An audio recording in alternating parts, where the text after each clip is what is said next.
This conference will now be recorded. I was waiting. Yeah, that's great. It is 6 o'clock, and I'll call the meeting to order. We'll start off with the land acknowledgement. As we gather, we recognize and acknowledge the traditional keepers of this land with whom we share today. The Township of Southgate is part of the traditional territories of the Anishinaabe, the Six Nations of the Grand River, Saugeen Ojibwe Nation, Haudenosaunee, and Saugeen Métis. The land that surrounds us is part of who we are as it reflects our histories. May we live in peace and friendship with all its diverse people. Did we have anyone signed up for open forum? No, Mayor Woodbury, no one signed up for tonight. Okay. And there was a guy here that printed off all the movers and seconders for the, there it is, for today, and then didn't know where I put the paper. I have a motion to confirm the agenda as amended, moved by Barb and seconded by Martin. Yes, Lindsay. I just wondered if council wouldn't mind moving up Dave's report to follow the presentation. I know there's some public interest and might just save people hanging around for Dave's report following that presentation. If we could move it up after the adoption of the minutes, maybe. Okay, I'm seeing some head nods and things like that. So we'll put that as part of the amendment. Thank you. Okay, any discussion? Seeing none, is anyone opposed to that motion? And that is carried. If there's any declaration of pecuniary interest, you could declare now or at any time through the meeting. And then, as you know, we give Lindsay all the paperwork. John, I will be declaring a interest in a matter, and I don't know what the number is now, but it was the renaming of one of the side roads in Southgate. One of the signatories to the request is a family member, so I will be recusing myself from that matter, and I have not got the paperwork to the clerk yet, but I will see to it that she gets it as soon as possible. And I know you know how to fill it in, so. Yes, I do. We're all good. Okay, so at this point, we'll start the public meeting. And it is a proposed zoning bylaw amendment. It'll be file C32-21. Any person or public body is entitled to attend the public meeting and make written or oral submissions in support of or in opposition to any of the proposed zoning bylaw amendments. Written comment should be submitted to the clerk, Lindsay Green. If a person or public body does not make oral submissions at the public meeting or make written submissions to the Township of Southgate before the zoning bylaw is passed, the person or public body is not entitled to appeal the decision of Council of Township of Southgate to the local planning appeals tribunal. An addition may not be added as a party to the hearing of the appeal before the local planning appeals tribunal. Unless in the opinion of the board, there is reasonable grounds to do so. So the first one, or the one we're doing today, is, like I said, C32-21. This is, it's getting down here, Harper Homes. The purpose of the proposed zoning bylaw amendment application is to implement a condition of consent and recognize the reduced lot area. The zoning amendment will reduce the lot area requirement from 2,000 meters squared to 1,450 meters squared. The effect of the proposed zoning bylaw would be to change the zone symbol on a portion of the subject lands from R5 to R5 exception to recognize the reduced lot area. The legal description is concession 18, lot 16, geographic township of Egremont. That is at 2242-31 Southgate Road 22. Can I have confirmation from the clerk that proper notice was given in accordance with the Planning Act? Yes, thank you, Mayor Woodbury. Proper notice was given in accordance with the Planning Act. Okay, thank you. Clint Stradwick, would you review Any comments that were received from commenting agencies and the public? Thank you, Mayor Woodbury. Good morning or good evening, Council. So the first comment I have received is from the County of Grey. Most of these agencies have already commented on the consent that was approved by the Committee of Adjustments. So a lot of them have similar comments. So the County of Grey indicates that county staff have had the opportunity to review the zoning application and have no concerns, provided adequate and safe servicing can be ensured for the subject property. The SVCA indicate that regarding the above file, the SVCA comments for the related file B1121, which I just talked about, and they do not have any additional comments at this time. The Public Works Department indicate there's one existing entrance. The property is located on the Dromore Municipal Drainage Works, or adjacent to it there. And it's a rural asphalt road. And it's not within a wellhead protection area. So that's all of the comments from agencies. And I have not received any from the public unless there are any that the clerk has received. Okay, thank you. Are there any questions from council at this time?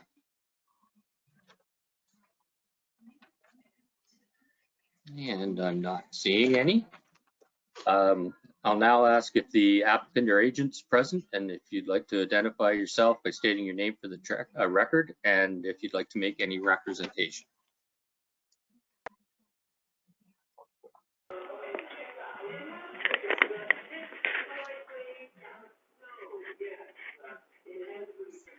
Okay.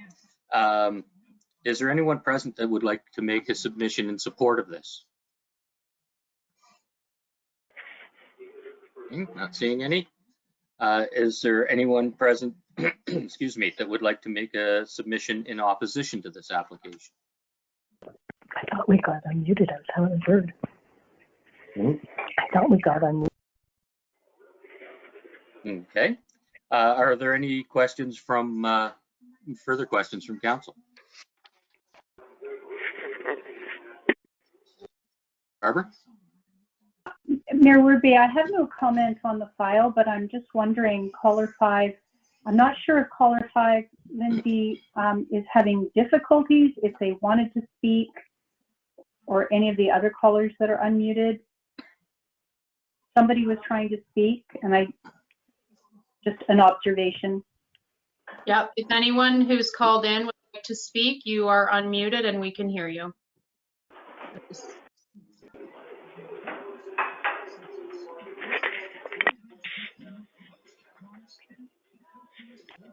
I think it's just their background noise. Yeah, I agree. Okay. So was there any other questions or comments from council? Okay, seeing none, then as you know, no decisions will be made this evening, and I declare this portion of the meeting adjourned at 6:09. Okay, so now we can move on to the next part, which is a presentation from Flato Developments about a ministry zoning order presentation. To receive it for information is moved by Brian and seconded by Jason. And saw Corey there. Oh, there's Shakir. Hi. I don't know who's wants to take the lead on this. Shakir, if you wanted to have a few words, or if Corey's gonna jump right into this, or however you like to do this. Yeah, good evening, Mr. Mayor. So Corey would present the proposal, and after the presentation, then I would like to say a few words, please. Yes, absolutely. No problem at all. Thank you, Mr. Mayor. Welcome, Corey. So if you'd like to start with your presentation, that would be great. Thank you through the mayor and members of council and members of public and staff in attendance. So for those of you who don't know me, my name is Corey Chisholm. I'm a partner with MHBC Planning, and I'm here this evening with a part of Flato Development's team to discuss the proposed ministerial zoning orders with you. After I go through my presentation, I'll pass it back over to Shakir, as I know he has a few words he'd like to share as well. Is everyone able to see my screen? Yep, that looks good. Okay. Perfect. So I'll get right into it. And just to introduce the rest of our project team. So we do have professional engineers in attendance this evening from Crozier Consulting Engineers, the civil engineers on the file. So after Shakir's remarks, and if there's questions from council, if any of those relate specifically to civil engineering, I'll be passing over to them to better respond to those questions. And then similarly, here this evening on the environmental side is Gord Wishart, who's the lead ecologist with SLR on the project. So just some background, Flato has submitted a request for a ministerial zoning order to both the township and the minister's office. This is a bit of a unique process within the planning context of Ontario. It does allow the minister to make a decision on projects that they identify as representing provincial priorities. And it does expedite the standard planning process to the point where zoning approvals are put into effect. I will say if the ministerial zoning order is successful and the minister grants that, we will still be required to go through the standard planning process with the draft plan of subdivision applications. And I'll take you through the 3 different sites in a moment, but just for everyone on here this evening, when we do that, it is still quite a lengthy process. So we would need to submit a request for each individual site. We would submit a request for formal pre-consultation meeting with township and county staff. The conservation authorities may attend those as well. We go over the initial proposal. They provide us with a confirmed list of study and report requirements to form a complete application.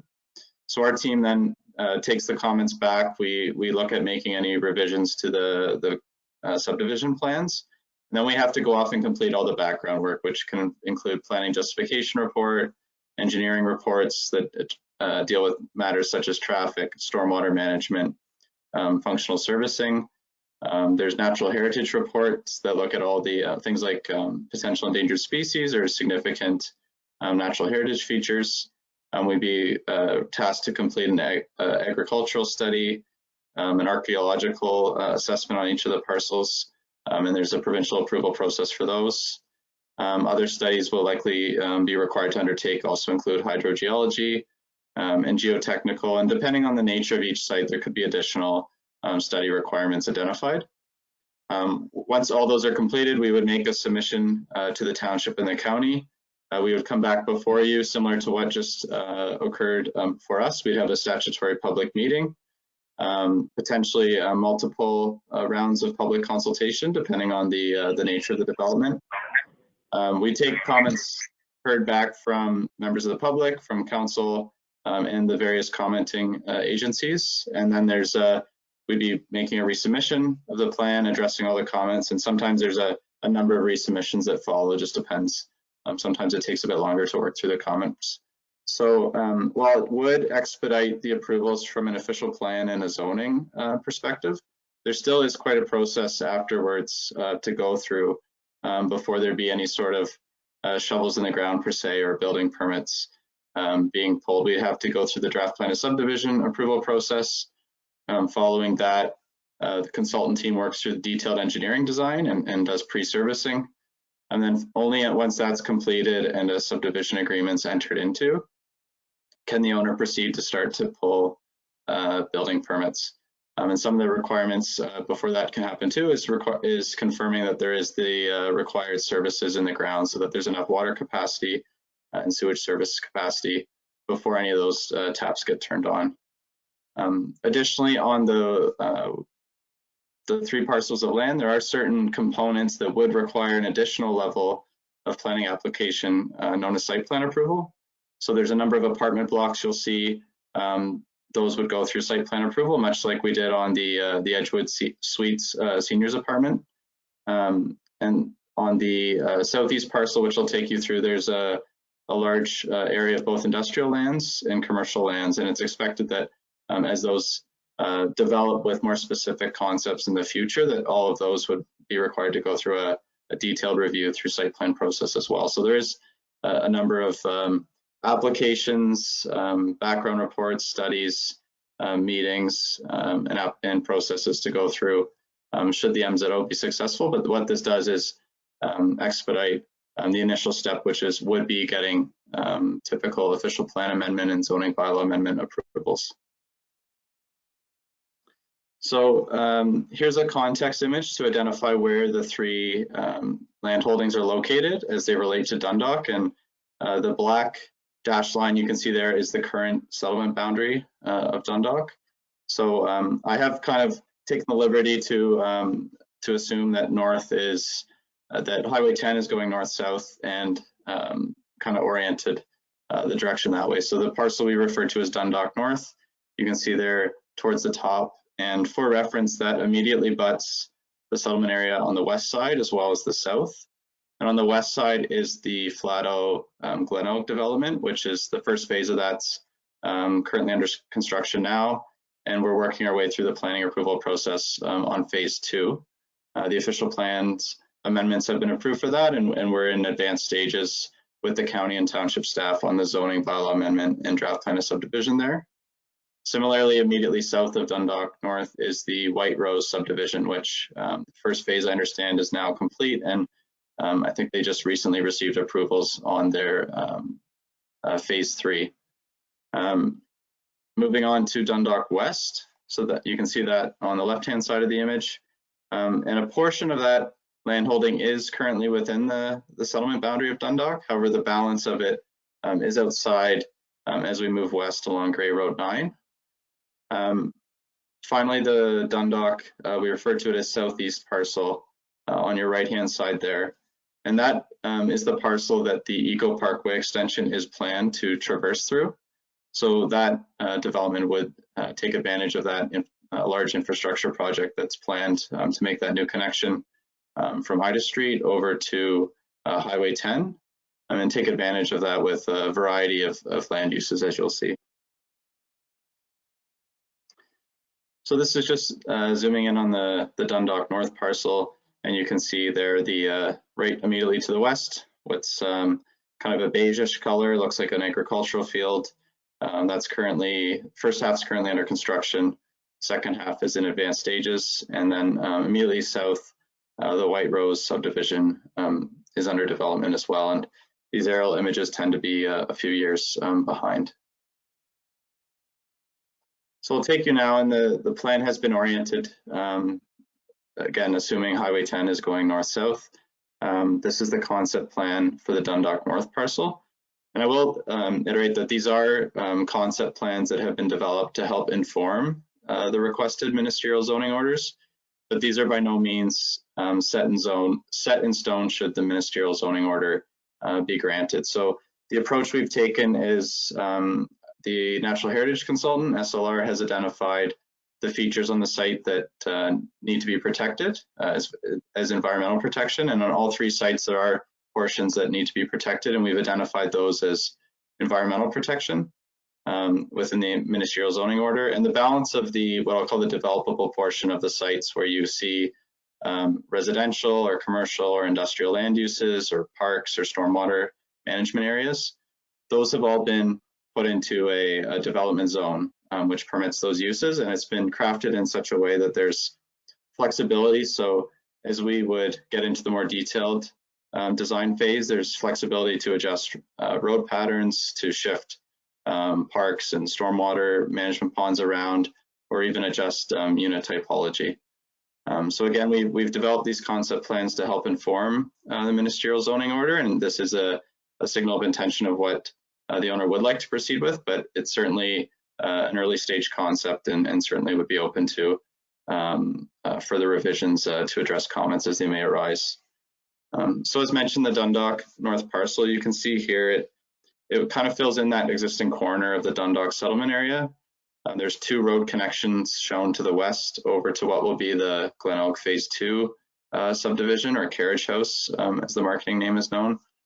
And there is 1 road connection to the south, which is through the White Rose Phase 3 subdivision, and those lands protected for a future road stub there, with the idea that at some point in time the lands to the north could develop, and that would allow for road connections through.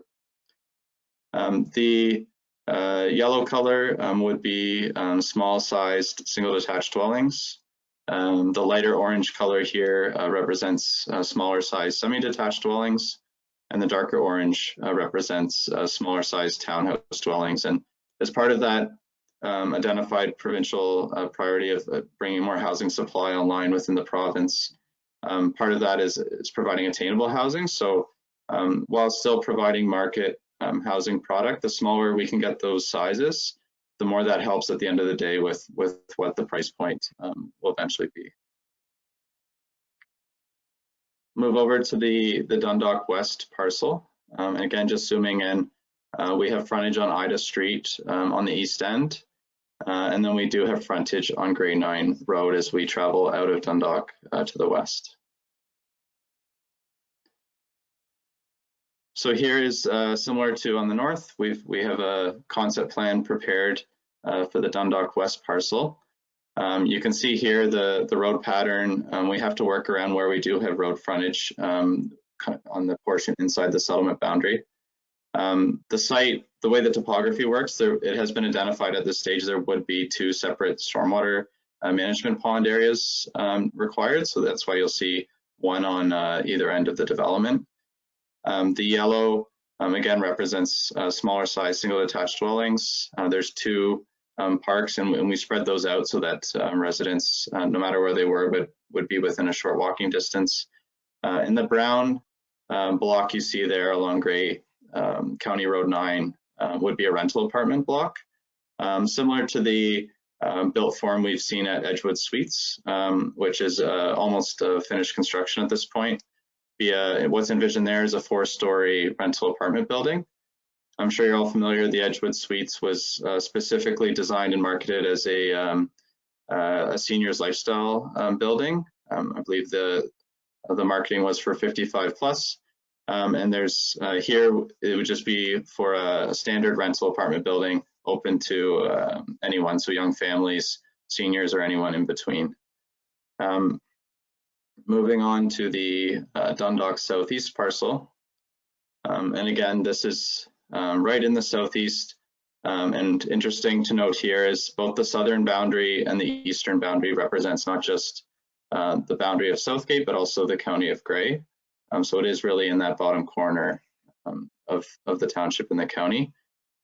And as I'm sure you're all aware, there's advanced plans to extend Eco Parkway from where it currently terminates across the rail trail, and to provide that connection and hopefully truck bypass route across, detouring some of that heavier traffic away from going through the downtown and main street of Dundalk. So here's the concept plan that we've prepared, and the road pattern you see here for the Eco Parkway extension, this is in advanced stages of detailed design. So we were able to take that from the township's engineering consultant, drop it into the plan, and then design around it. So you see it does come down, fall parallel to the Grey County Trail, traverses the center of the site to the east. It does terminate at a large roundabout, and then you'll see it extends both to the north, and then it comes down, connecting over to Highway 10. So there's certainly a wider variety of land uses that we envision for this parcel. You'll see there is a small area required to be protected for environmental protection purposes along the bottom. Those tend to represent the low points on a site. They tend to be low and wet. So generally that's where the natural location for the stormwater areas makes the most sense to limit the amount of fill that's required to be brought into the site. As you'll see, there's a number of different colors here. So starting from the west, the purple lands are earmarked for industrial lands. The central area is earmarked for residential uses, a variety of residential uses, which I'll get to in a second. And then on the east side, where there's frontage along Highway 10, is for a variety of commercial uses.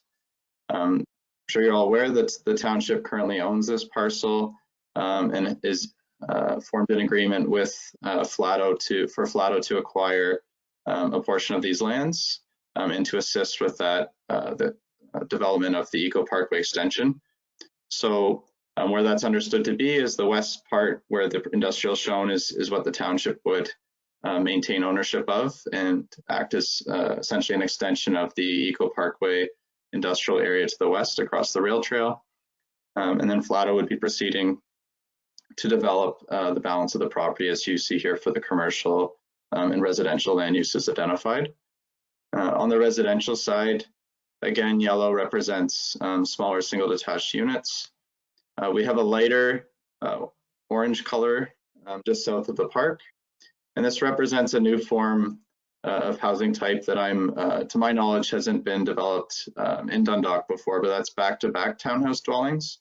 So those are essentially traditional townhouses that they don't have a rear yard. They're smushed together so that they back right onto each other, and what that does is reduce the lot area that's required, which ultimately you can fit more units into a smaller area and therefore provide a more affordable housing product. And I know Flato has made some commitments to the township that a number of those units would be identified as affordable rental product, which I know will be spelled out in a future development agreement with the township. Moving on, there's the darker orange color on the east side, and again, that's a unique form of dwelling unit that's proposed, and they're earmarked as live-work townhouse units. And what those would be is a 3-story townhouse unit where the ground floor can act as an office or a home-based business, in which case the living space for the dwelling unit would be on the 2nd and 3rd floors of the unit. So if someone had their own hair salon business, they could operate that on the ground floor of their dwelling unit, while they could live with their family on the 2nd and 3rd floors. And other types of uses, if a sole proprietor, professional accountant, or lawyer, anything you can think of that you could operate out of your home. It's a unique form of dwelling where that facilitates that. The brown block here at the bottom represents another purpose-built rental apartment, and similar to the Dundalk West site, again, that at this stage isn't earmarked for seniors specifically. It's just meant to be a general market rental available to anyone.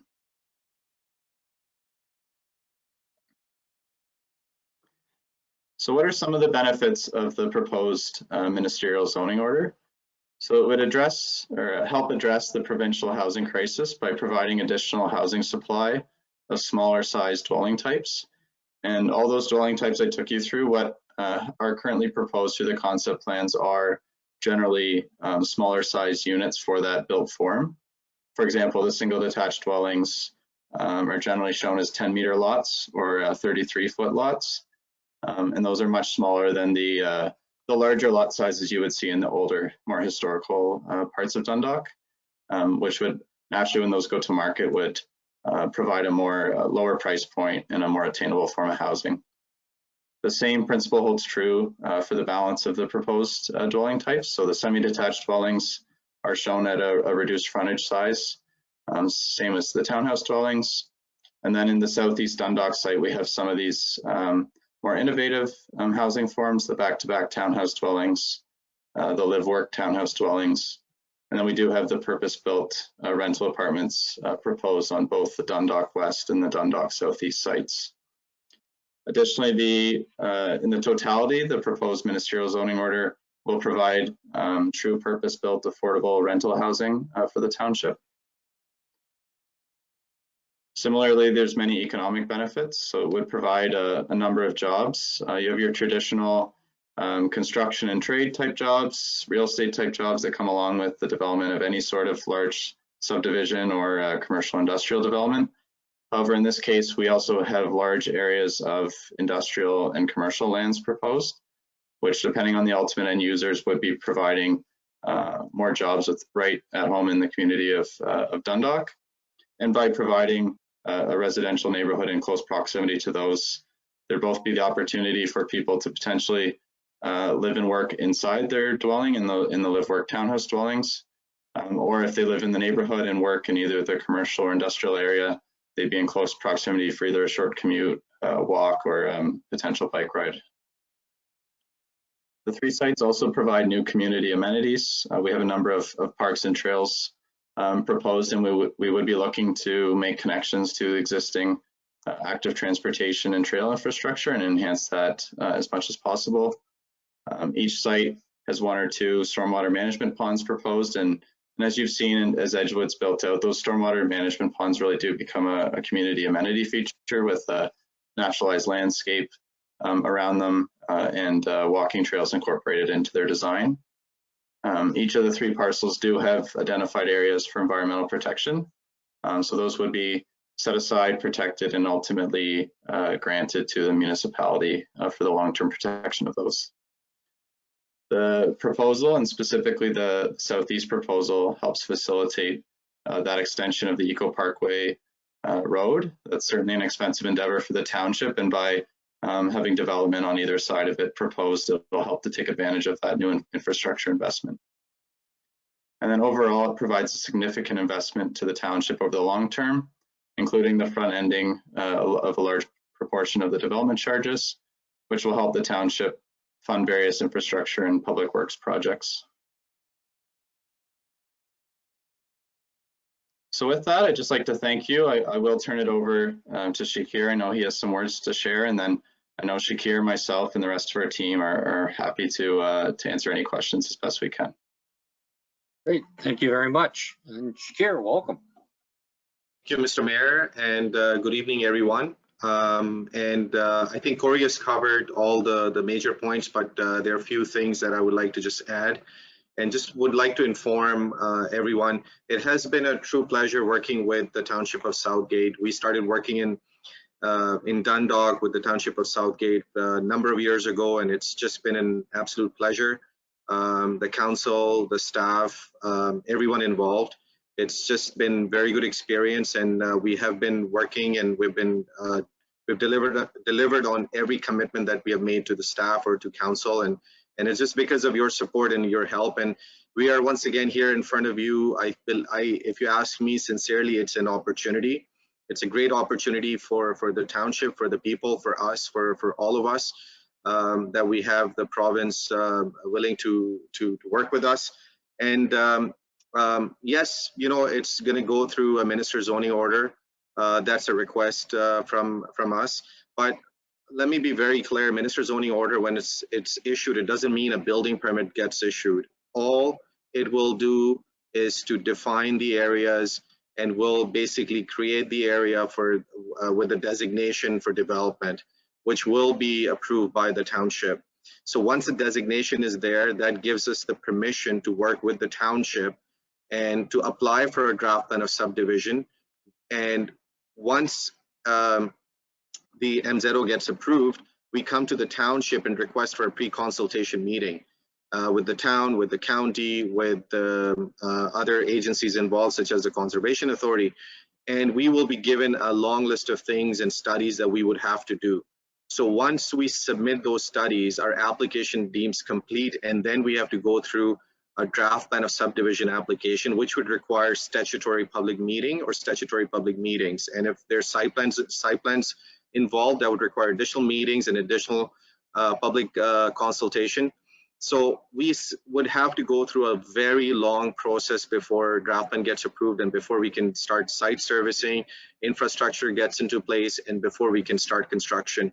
I guess the idea is what we are planning for is we're planning for the long range. As the growth has been happening, as things have been happening in Dundalk and in Southgate, I think we should be thinking of tomorrow now, so that we can plan for tomorrow, so that once everything is built, and now that we have built up the team in Dundalk, we just don't want to continue building, and after a few years and we're going to be built out, and then we will not have more homes to build or more things to do in Dundalk, and then we will be planning at that time. So once the infrastructure is being planned, I think it would be a better idea to plan it today than to plan it later on and to build it later on, because it's going to cost township more money as well. And township is pass it on to whoever is going to be building it at that time, and then those guys would have to pass it on to the home buyers. So it will actually be picked up by the home buyers. So I think we have a great opportunity in front of us. And as far as there are a few things I've heard, and I would just like to be very clear that, and I've spoken with the staff about this, and with this CAO, that school site is required in Dundalk. We hear it loud and clear. We're more than happy to work with the school board if they're willing to come on in any of the sites, wherever they would like to come, as long as the council and the staff, you guys approve it. We're more than happy to bring the school. Actually, that would be a great thing. I would actually be like, school should be here, you know, now. I would be the first one to say, hey, bring the school, because at Flato, we don't call ourselves developers. We call ourselves community builders. And when we're building communities, we need parks, we need schools, we need all these things that families and kids would need to live in a great community. So school site, yes, for sure. Please, you know, if they are interested, we're more than happy to work with them, subject to you guys approving it. I also heard about public consultation part. So we have set up a public consultation meeting for next Thursday. And we are requesting the council members, staff, the entire community, everybody's welcome to attend. And please provide us your comments. And once again, once the MZO gets approved, it's only giving us a designation. It doesn't mean that we have carved in stone of what's going to get built and what size of house is going to get built and what type of building it's going to be and how many apartments are going to be in that building, or the affordable housing units, how many units are going to be and what size it's going to be. We still have to go through. We're going to be coming in front of you many times before something actually can be realized. And as far as affordable housing and affordable units are concerned, I heard from council members when I was in front of you guys, I think 2 or 3 months ago, about the eco park lands, when we're proposed to purchase the lands in eco park. And I heard loud and clear from a couple of councillors, and it was a great thing that you guys had raised. And keeping that in mind, now we are proposing back-to-back townhomes. We are willing to work with the township, and next week we are, thank you for letting us join the Attainable and Affordable Housing Committee meeting next week. And we will be looking for your guidance. We want to work with you. We want to hear from you. We want to listen to you, and let's work together. I think this is an opportunity. So if it was a typical subdivision we would be proposing, we wouldn't be talking about affordable housing units and all these things. And part of this MZO actually also includes lands which the town has been working on for a very long time, including the Eco Parkway, which I've seen staff has been working, and your consulting engineer has been working for a very long time to have that road connection built onto Highway 10 on the south side. We have an opportunity to have another access onto the north side if we get the support from you guys. So basically, there are a lot of good things. I think it's an opportunity. It's not something out in the middle of nowhere. What we're proposing is contiguous to the existing development, and this would be the next growth areas anyways when the growth comes. Why do an MZO? We're doing this MZO because this time the provincial government has a mandate of cutting the red tape, and by cutting the red tape, we can save 1, 2, maybe 3 years, and we can bring these things online faster. The sooner we bring these things online faster, it's going to save the township money on the infrastructure money, which means less development charges. It will save us time and money, and that saving can be passed on to the home buyers. That's why we can say that, yes, we can offer the affordable housing units. Yes, we will be able to come up with better pricing. And you know, we cannot control the price of lumber. We cannot control the labor cost and material cost, but what we can control is the size and the type and the design, subject to your help and your approval. So I think when we all talk about housing affordability, I've discussed this with my wife about, we have 4 kids, and affording and how these kids are going to go out and afford the homes. We all talk about it, and I guess here we have an opportunity to make a little bit of a dent here to say, hey, you know, we did something that helped a little bit of, yeah, we're not going to solve everything today, but can we provide affordable housing, some rental housing in Dundalk? Yes, we can. And that's where we need your guidance and we need your support, and we are here to work with you. So, and part of the lands which we have in front of you are already in the settlement boundary. So that shows that that's the limit of the growth. And then what we're proposing, it's just adding on more land to it. So it's contiguous, it's to the existing development. And we are here to work with you. You have been amazing. It's been a great experience in working with the Township of Southgate, all of you guys, and we're looking to continue our relationship, good relationship with you, I must say. And we have our development team available, and I am available here, and we're more than happy to answer any questions. And I'm not saying the proposal, the way we have laid out, is the best proposal. That's why we're in front of you. We need your feedback, and that's why we're going to go in front of the general public on next Thursday before we come back to council for your final decision. Thank you, Mr. Mayor. Thank you, Shakir. And yes, one of the things I would love to see with this is an entrance off Highway 10, excuse me, north of Dundalk, and if that could be part of the order or get the province's attention on that, because I know the entrance to the south has took quite a while, so to get approvals. Yes, Mr. Mayor. So we will revise our proposal accordingly. Okay, thank you. Thank you. Council, any questions or comments? Brian and then Mark. Thank you, Mr. Mayor. Mr. Rematula, I'm wondering what sort of a timeline have you got for these various projects? I know this is extremely early going, but are you thinking this is going to be built out in the next 10 years, 20 years, 2 years?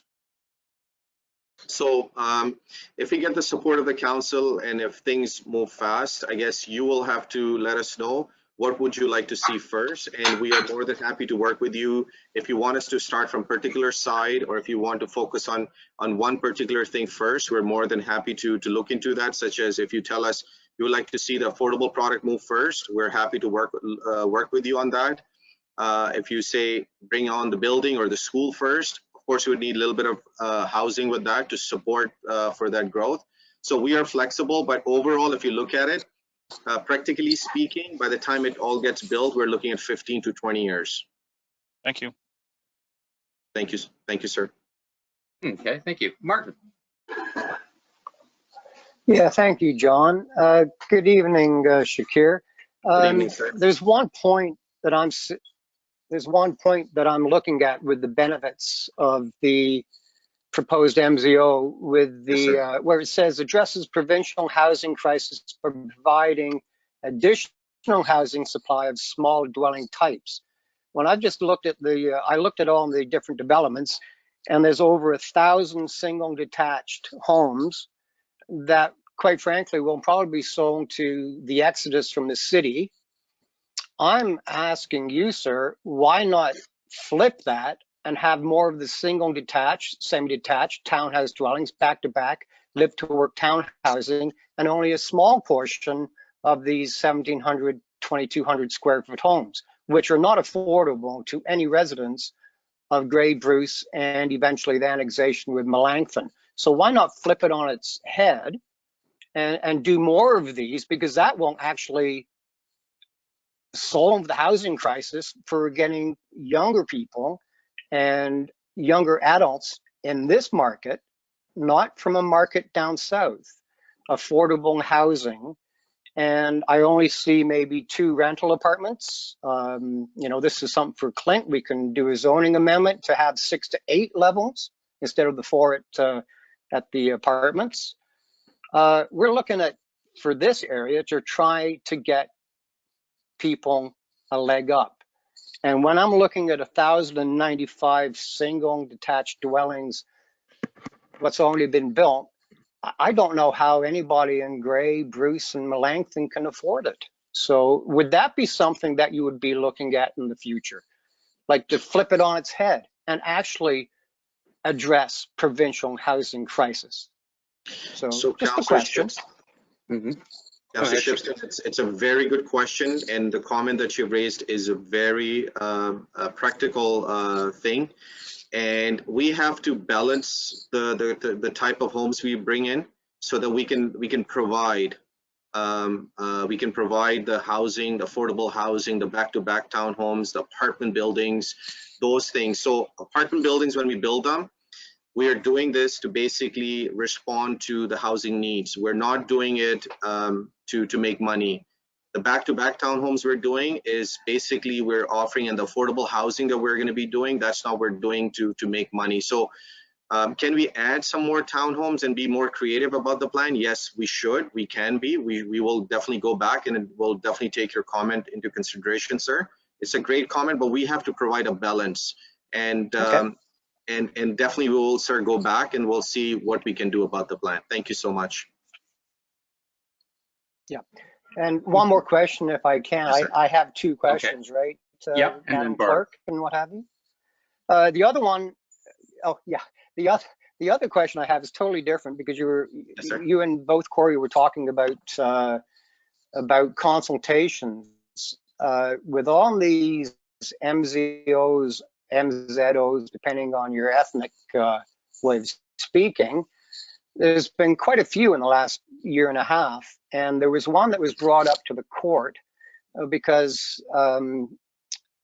the provincial government had a lapse and did not have consultations with the Indigenous people. It was somewhere down south, and forgive me, I don't know what band it was and what county, but all of a sudden the government flip-flopped and said that we have to have really pretty high intense consultations with the Indigenous people, which we acclaim at the very beginning of each council meeting.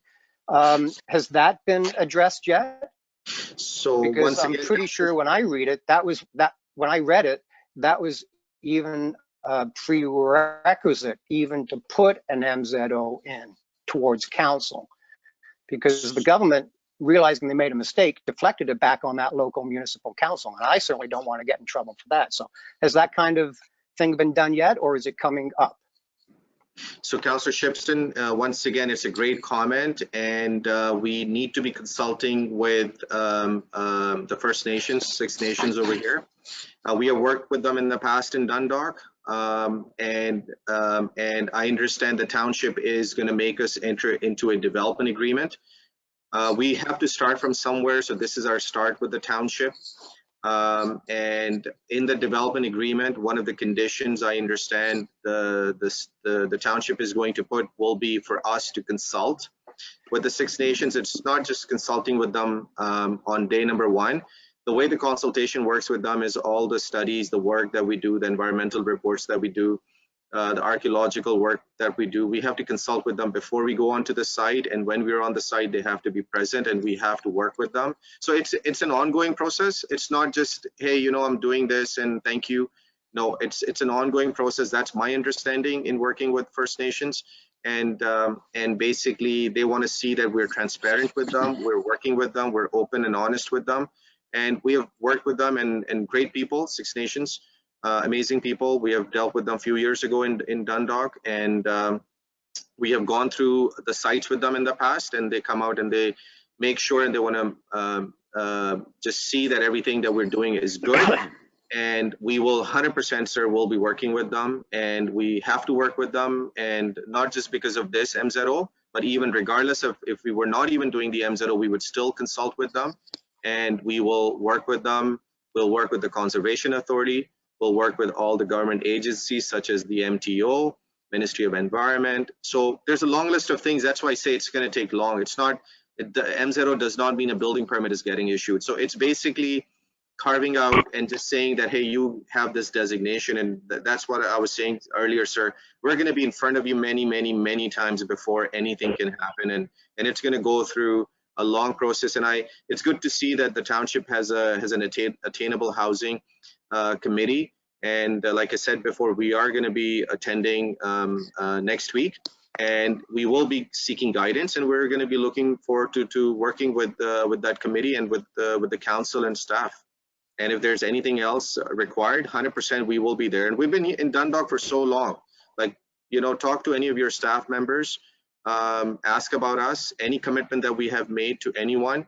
We have always fulfilled our commitment because that's what we believe in. And we will continue working with you, sir. Thank you. Okay, thank you. Thank you. Barbara. Hello, Shakir, and thank you, Corey, for your presentation. Whomever is going to answer this, when I'm appreciating that these plans are not cast in stone. They're at the concept stage where we still would need to work through a subdivision process. But there's a lot of homes that are being proposed in this area, and one of the concerns, I'm sure there's going to be a traffic study. One of the concerns that I have is access through one road or two. So this is kind of threefold because there's three properties. The question I have is on the Dundalk North concept plan, there's one access point to the south and two that are crossing what I imagine is the rail trail. And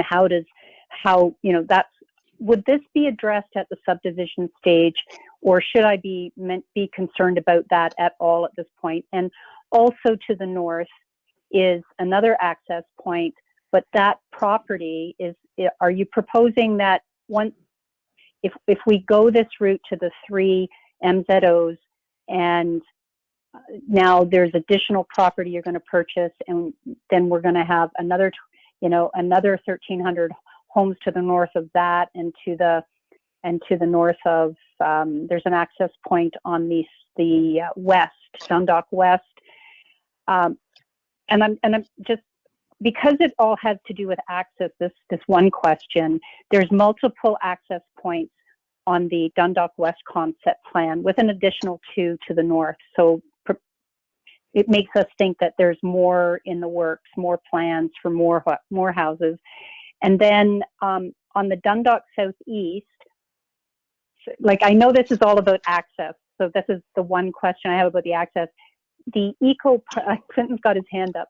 The Eco Parkway, is that, because we don't have that plan showing, or that map showing, is that Highway 10 bypass, truck route, Highway 10 bypass, is that proposed to go through the development, or is that north of the Dundalk Southwest?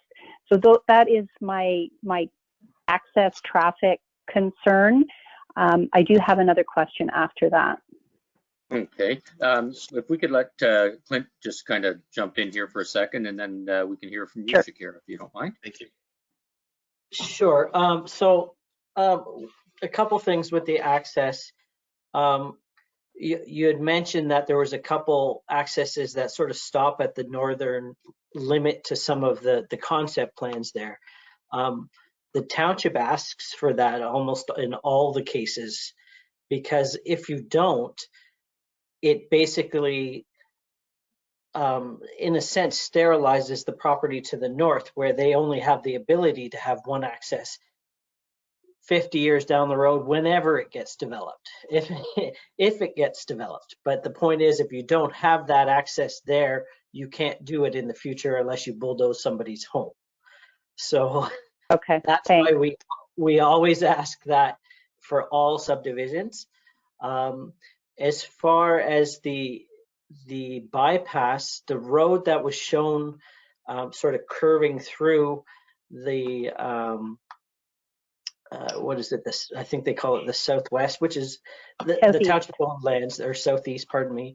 The township-owned lands, that is the design that the township currently has and was given to them by Triton for that bypass road. So in follow-up, Mayor Woodbury, just to that Yep. particular question, so this Southeast concept plan, you are, not you, but in general, is being proposed that a truck route or a bypass will be going through a residential development, where we're trying to move that volume of traffic off of a county road, and now you're proposing to put it through a development. I would have concern about that, but that would have to be addressed at the development stage, at the subdivision stage. 100%. It would be dealt with at the subdivision stage. Because I know that we have the Triton has developed an eco parkway, and I thought that was kind of in the general area, but now you're putting in, a whole bunch of houses, and it's mixed use. Okay, so one of the things that we look at as planners is a mixed use format, because, for example, if you're going to put affordable and attainable housing, you better have somewhere that's within walking or cycling or some sort of distance for some that they can go to work and do some shopping or go have dinner. You have commercial at the one side and you have industrial at the other side. That's the whole idea of mixed use development. So I'll let Keir expand upon what he was thinking as well. Yeah, so go ahead. Thank you, Clint. So I agree with Clint, and then once again, Councillor, it's a great question, and that's something we'll need some refinement. And like I said before, this is just for schematics right now we're showing. We're just sort of agreeing on where the growth is going to go, but the detailed plans will take some time, and we'll need a lot more public consultation, a lot more consultation with your staff and traffic studies and as I always say, that we have the best engineering from Crozier Engineering representing us, and they do a great job, and they will be providing us with their engineering solution and traffic studies to justify and to come up with a plan which will actually work. And we have to see examples of other places where something similar to this has been done and it was successful, and how mixed use was achieved. And then to answer the question, the first question you had about on the north side, we have just one access, and where the mayor was originally saying that it would be a good idea to connect, and we will revise our plans to show that. So we already own those lands. We own a bunch of land over there, but we're not including that as part of the MZO. We're just, all I said was we agreed to build the road connection for the sake of traffic, which is going to cost us money, but I had agreed with the mayor to, yes, we will provide that traffic connection, because ultimately that would be good for the community. That would definitely reduce traffic in the area. But once again, all these things will be finalized in the draft plan stage, and for that we need to come up with a lot more planning and a lot more designing and traffic justification, and we will be back to you with that. Thank you. Mayor Woodbury, may I have another question, please? Absolutely. Thank you. With regard to Dundalk Southeast, and maybe this is a Clinton question, but it may be yours, Shakir, because it has to do with the lands that you've purchased in Melancton that you are hoping Southgate can annex water and wastewater services for. Is that directly south of the Dundalk Southeast MZO proposal? Yes, so we have, so one of the parcels that we are purchasing is on the south side, just immediately south of the Eco Park lands that we are purchasing from the township, yes. Will that, with that in mind to be residential, will that then cause, then maybe this is the Clinton question, does that sterilize the 40 acres of industrial land that Southgate is retaining? Once again, does residential necessarily prohibit industrial? I guess it depends on the type of industrial use, correct, Clinton or Shakir? Yes. So once again, for that land, we are too far away. The main purpose of us to purchase that property was, since we are purchasing the lands from the township, if you look at the road connection, the way it happens, part of the land is owned in Melancton, so we would need to own the land to build that Eco Parkway. So the way the town had planned that road, it cannot be built unless somebody had purchased that land. So we haven't even thought about anything about residential, commercial, or industrial. That's way in the future. But at the moment, our main thing was to purchase that property so that the road connection can be built. And one more question for you, Shakir. Sure. In your opinion, will these MZOs bring attention to the province of the need to address their transportation extension north and the expansion of Highway 10, because it's already congested? I can't imagine another 1,300, 1,800 homes traversing and commuting along Highway 10. Well, in my opinion, 100%. This will be if the minister is, and if the ministry is working on issuing the minister's zoning order, it means definitely this area is on the radar for the province. And we have seen the support of the province to the new Dundalk Medical Health Center, which was not there before, but we're seeing good progress over there. As growth is coming in Grey County, we have seen in Markdale. We don't own any land in Markdale, but I support the hospital because the people from Dundalk, they go to use that hospital. So the new hospital is getting built because there's more growth pressure. There's more people coming in the community. Now the bus service has started. I know it's not a full big bus yet, but that's an indication that people are watching and other levels of government are getting involved.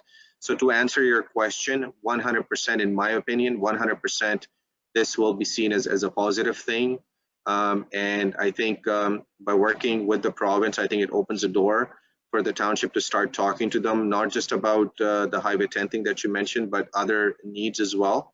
And I have seen that this government is willing to work with municipalities. And I think once again, it's an opportunity, like I had said in the beginning of my presentation, that we should take this as a big opportunity, and let's see what we can do and how we can achieve good things out of this. Thank you. I am pleased to hear that you're planning a public information session, and I'm hoping that staff will do whatever they can to help in getting that word out, because I think it's important. It'll be virtual, obviously, but I think it's tremendously important that both council and our residents be educated about not only the pros that you have shared with us, but also to be aware of any issues now is the time to share those concerns and what we need to address the social consequences of growth. So thank you very much. And thank you, Councillor. And then I'm in front of everybody, I'm giving you my word that we will work with the municipality like we have always worked with the township, and we will continue working with you. And once again, MZO doesn't mean that after getting the MZO, we can just come to the next day and demand our building permits. It doesn't work like this. And I'm also saying this so that if anybody else is listening over here, the township still holds the key. And you will still be in charge. Everything will go through the municipality. We'll have to do all the required studies, reports. We'll have to work with Six Nations, the Conservation Authority, different levels of government, and we'll have to address all the planning, engineering needs and studies have to be completed. And council has to give the draft plan approval after the statutory public meeting or meetings have been held.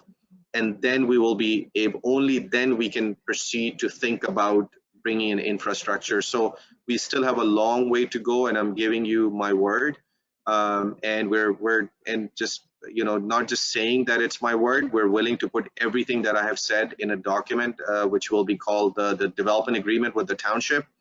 And you have seen us, whenever we have committed, we have delivered. So we're more than happy to sign the development agreement with the township, and looking forward to working with you. But once again, it's a long process that we have to go through, and we'll continue working with you, and we'll make sure that we do our very best to address all the comments the council, staff, and the residents will have.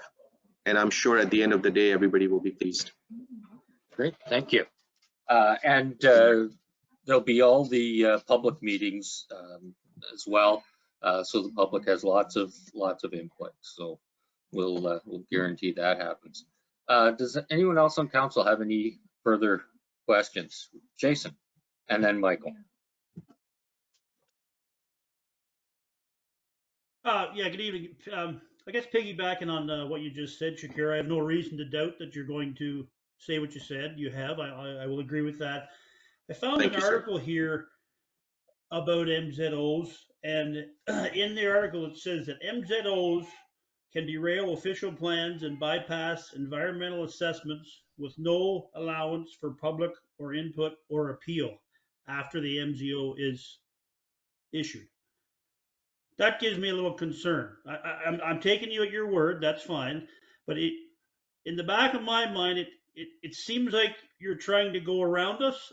I'm not saying you are, but it seems that way. And when I see this article, it's a little concerning. And I've had a couple people mention it to me already, where it says MGOs can derail official plans and bypass environmental assessments with no allowance for public input or appeal. I'm not sure whether this article's wrong or what's wrong, but it's a question for you, I guess.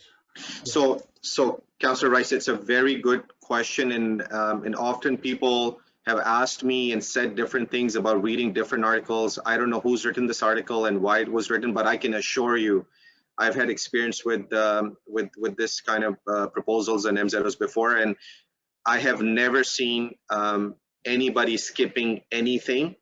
We still have to do all the environmental studies that we have to do. We still have to get all the approvals from the ministry. We still have to do all the technical studies and reports. We will still have to have the statutory public meeting in council in front of you guys with the general public, and we will have to go through the whole process. We are not, and I don't know who wrote this article, but I can assure you, and I'm not just saying it, please put this in the development agreement and I'll sign it, that we will fulfill all the requirements and we will do all the things required by the township, all the studies, the traffic study like Councillor Dorbeen was mentioning, environmental studies, anything. And then as far as the attainable and affordable housing goes, put that in the condition as well. We will go and work with your committee. We'll make sure that we refer and we consult with them and on the design and size and the type of units. So we are more than happy to work with all of you guys. We're not here to cut any corners. We're not here to burn our bridge. We have spent a lot of time, money, and energy in building our relationship with Southgate. And I would not be a smart person to cut any corners and to burn this bridge. We have a long way to go. And as you know, we work in different parts of Ontario. And the only major thing we carry with us is our reputation. And we're more than happy to put that in the development agreement, to do all the things so that if any resident is thinking that we're going to bypass anything, we're going to skip a study, or we're not going to do anything right, once we have a signed development agreement, we have to honor it. We have to do it. Otherwise, our draft plan is not going to get approved by you. So I think that gives you the assurance, and without your council's authorization and approval, we cannot get our draft plan approved. We cannot proceed. So that's the word I'm giving you, and that's what's going to go into the agreement. Okay, go ahead, Jason. Follow up, John. No, I appreciate that. If a man's word is his word, that's great. That's how it should be. Thank you, sir. What if council denies it? What's your next step? And the only other question I had, why did you apply already before you came to council with this proposal, I guess is my question. So it was applied to the township and to the province on the same day. It went to both of you guys on the same day. So the application was submitted at the same time. So maybe one of you guys got 1 hour, 2 hours before, but it went to you guys on the same day. And it's just the MZO which gives us a designation. And when you're saying that if it doesn't go through, what we're going to do, we're going to continue working on the same process. It's going to take us 2-3 years more. And we're going to continue because it's continuous and it's contiguous development. So this proposal includes your eco park lands, for example, that you guys have been working on for such a long time. So you're going to deny your own application when the province is saying, okay, we're willing to work with you. We are going to help you with your eco parkway, but you're going to say, okay, don't approve it now, approve it 2 or 3 years later. So, okay, so we'll wait. I mean, it's not gonna affect us, but then we will not be able to offer the affordable housing units and the rental units, because we can only offer that if we can save that cost of the red tape reduction. So I think that's why we can just come in and offer. Otherwise, it's just going to become a typical subdivision. Yes, it may take some time. So that's why I'm saying it's an opportunity. I think it's such a new tool, sir, and I think people are still not realizing it. And for Southgate, it's the first time.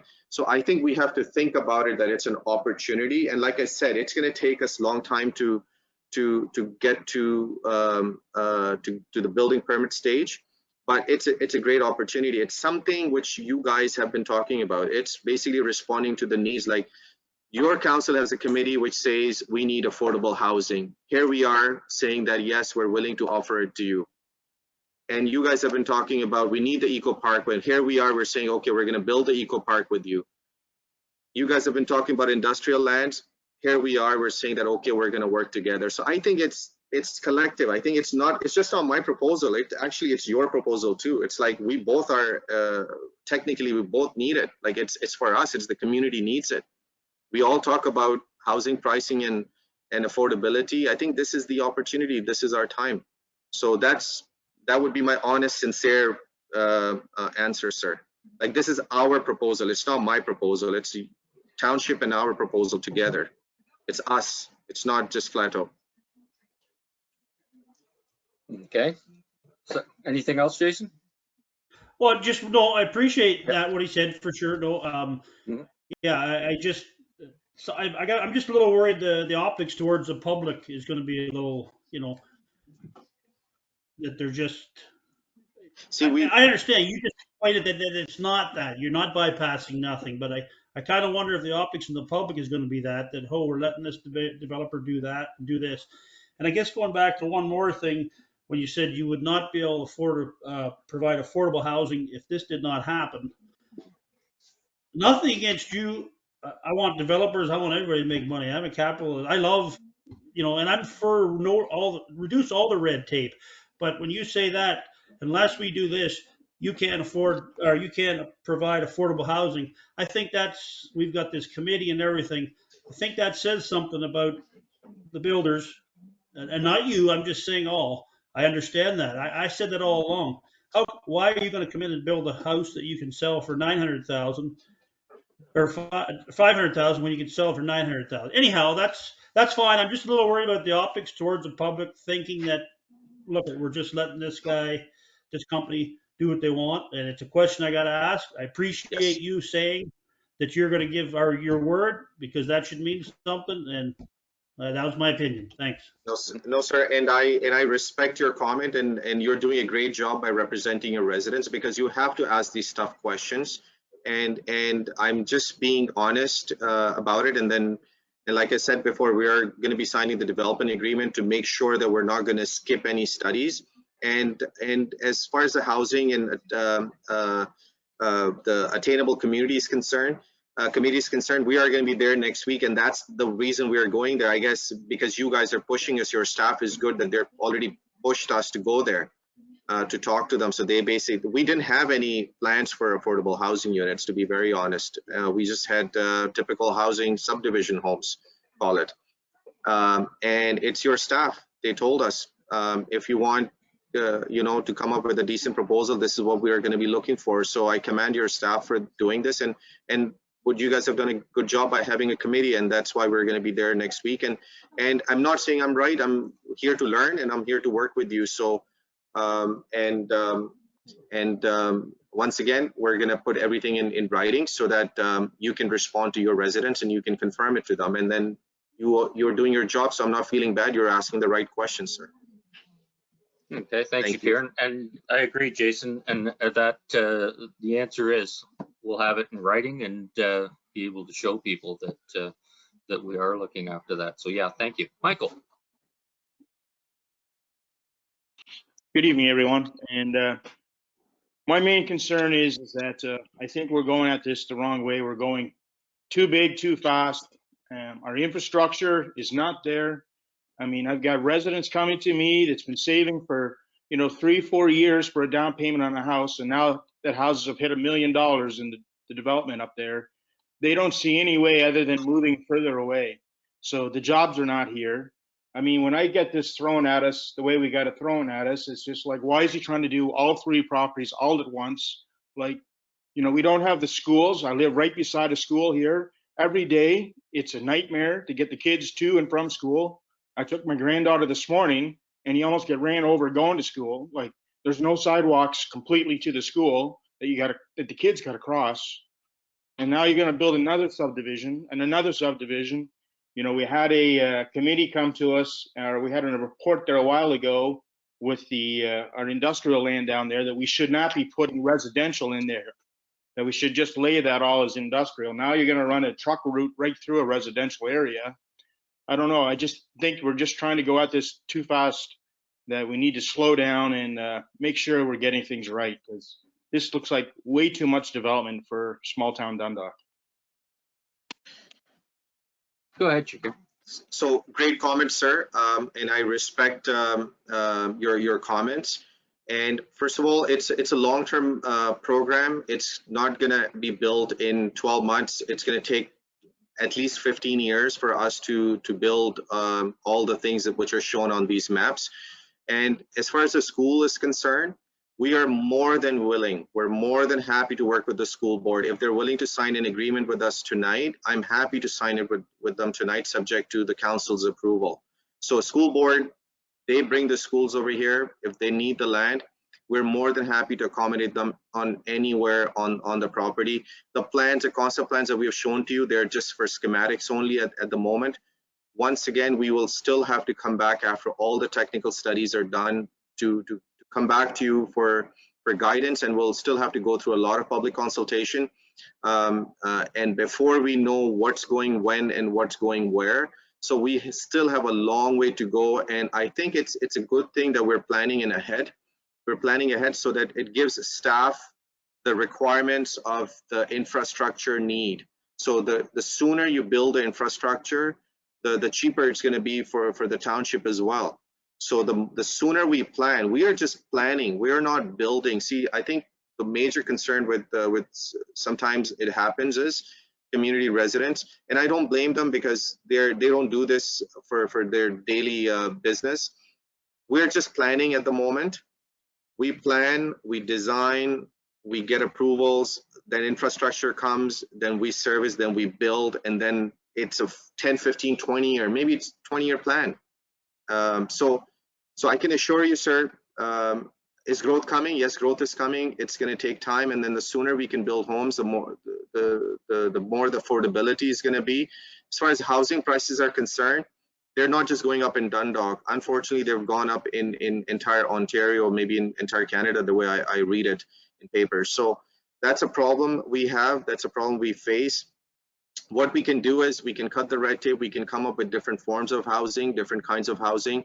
We can come up with ways to make them, I call them starter homes, the back-to-back townhomes, so the young families can afford and can come in and buy. We're also going to be doing rental buildings in there. So that will give different product available to different people if somebody wants to rent before they want to buy. As far as jobs are concerned, I think your team, your staff is doing a great job. You've hired a new economic development officer. I've talked to her a few times. I think she's doing a great job. She's working. So this industrial eco park lands, they're going to be bringing new businesses. That's going to create jobs. But if you're thinking of bringing IBM to Dundalk tomorrow, I think that would be impossible.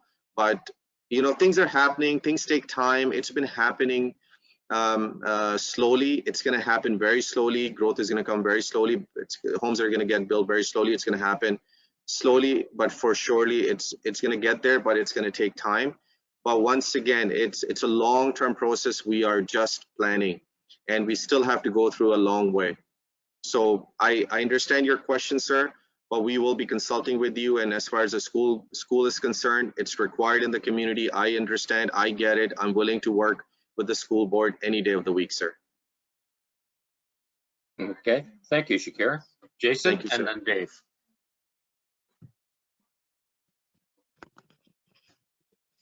Just one quick follow-up. Yes, sir. Hypothetical 2 years down the road, or this MZO gets approved, everything's good. 2 years down the road, Acme Developments comes in and offers you an astronomical amount of money. You say, wow, that's good. You sell it. Does he have to follow that agreement with the township? Or if you sell that development to him, is that a whole different ballgame? Or does he have to, politically correct, do they have to follow that? Or like the article that I read were saying they can just do what they want? Can that happen? Just a question. So once again, very good question. I don't know, sir, which article you're reading. I should be sending you some positive, some good articles to read as well. But the article that you're reading, first of all, unfortunately, you guys are stuck with me. After me, it's going to be my boys. So we're not going anywhere. Sorry, but we have no plans of selling to anyone. And you have seen us. We are building money talks. I'm not saying you are. Money talks. Yes, then I sell. What do I do then the next day?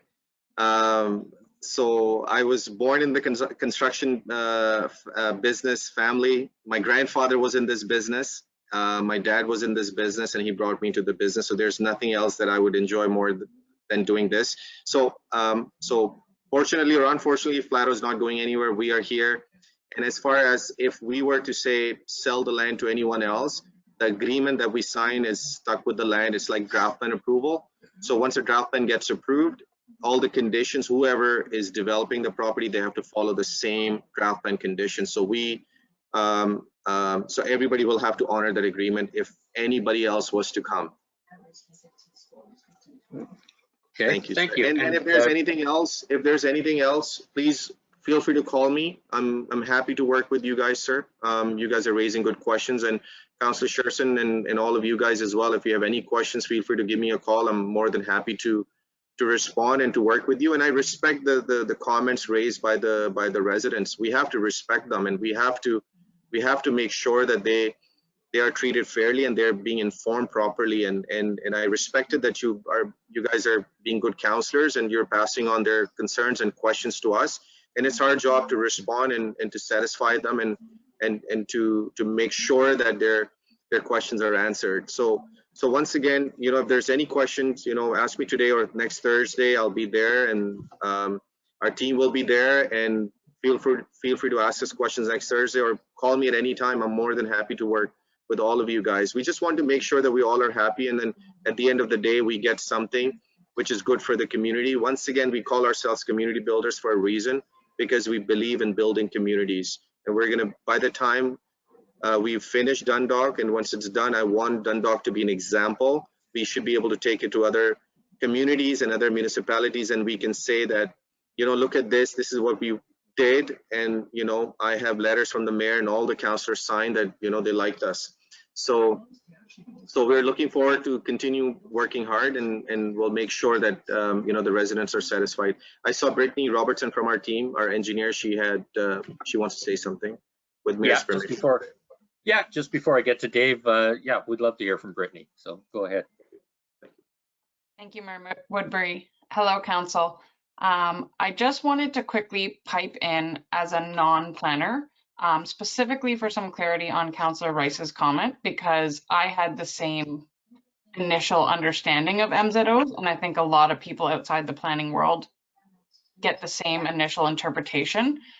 So through this application, I've had the opportunity to do a little bit more digging and get a better understanding for myself. A municipal zoning order, it does exactly that. It zones the property. So while Councillor Rice, you're absolutely right, you can't appeal the zoning that the ministry puts in place. It doesn't actually approve any plans on those lands or give draft plan approval or site plan approval. All it does is put the zoning in place so that you're able to proceed with making an application. And when you go through the application process, you still have to follow all of the steps that we would in any other application. So that's where I think when you're asking for confirmation that you would still get an opportunity for public consultation, you would still get an opportunity for input.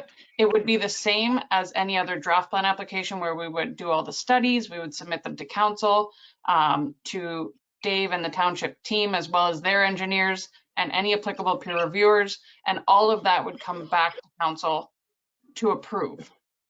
So again, sometimes I am not clear when it comes to just the planning speak, but it's not an approval of the plan. It's just an approval of the zoning on the land so that we're able to make an application with a plan.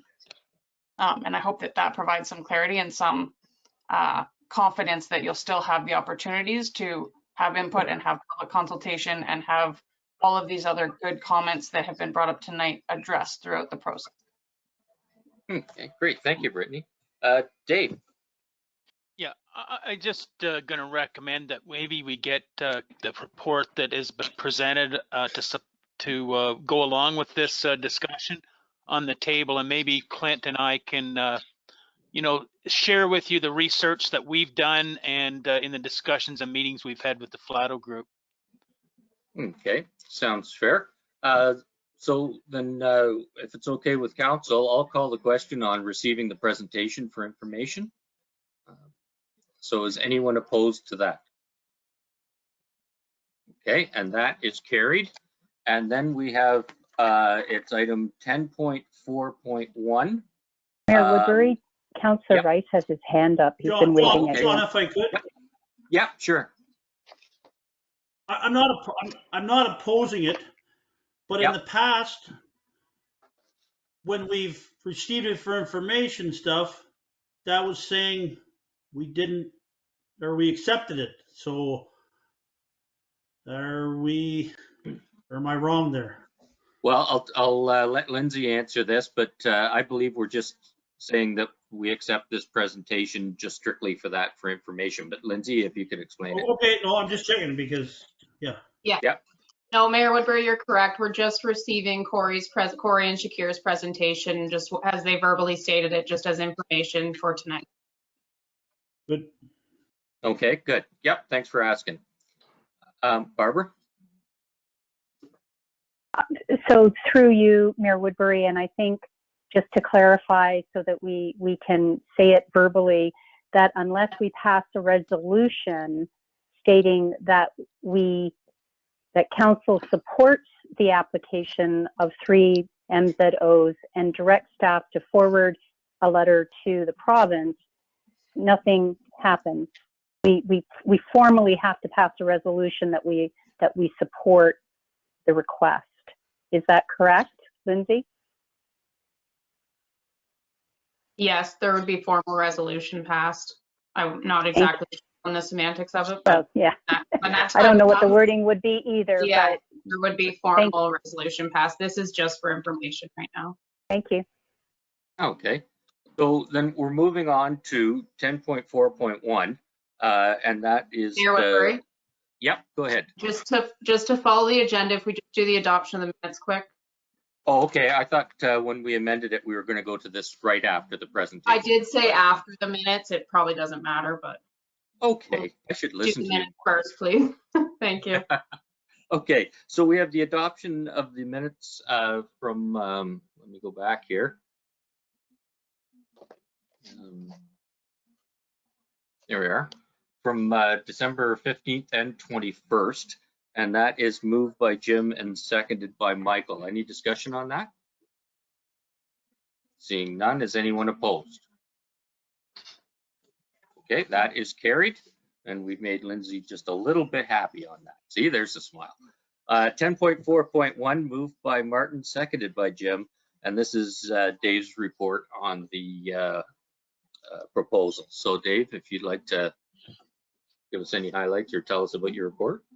Yeah, and I'm going to correct that discussion a wee bit. This is not just my report. Clint's name is on it, and Clint and I have done quite a bit of work. I guess it's been a steep learning curve about MZOs for both of us. And I guess we've had meetings with Flato, multiple meetings with Flato discussing it. And I first want to just say that there's 2 types of MZOs, what I would call a combatant type MZO, the municipality and the developer's not getting along. And, the developer has the right to go seek those types of MZOs from the province if they have justification to do so. But I would call this more of an opportunity for a partnership MZO. And I'm still being sold on the idea, and I think as well Clint, but I see this as an opportunity to cut the red tape on the zoning process, because the lands that we're talking about are pretty much adjacent to Dundalk, and they're lands that are going to be what I would call almost like, what else are we going to do with them? We're going to use them for residential development or commercial or industrial type development sometime in the future. So why not zone them that way? But we've asked Flato to have public meeting to talk to the public and find out what their thoughts are and make sure everyone's educated going forward. And we really support, some good paperwork in place to, keep the relationship going, and that in the form of a development agreement that will actually set in stone what the commitments are that Flato would have to agree to and that we would require. To comment on some of the what the benefits would be, I mean, we can get our Affordable Housing Committee involved and take stock of some research that they are working on, and actually look at what type of diverse housing products we need, because right now we're just building, detached, semi-detached, and single-family homes, sometimes townhouses, but there's still, some of these are not affordable.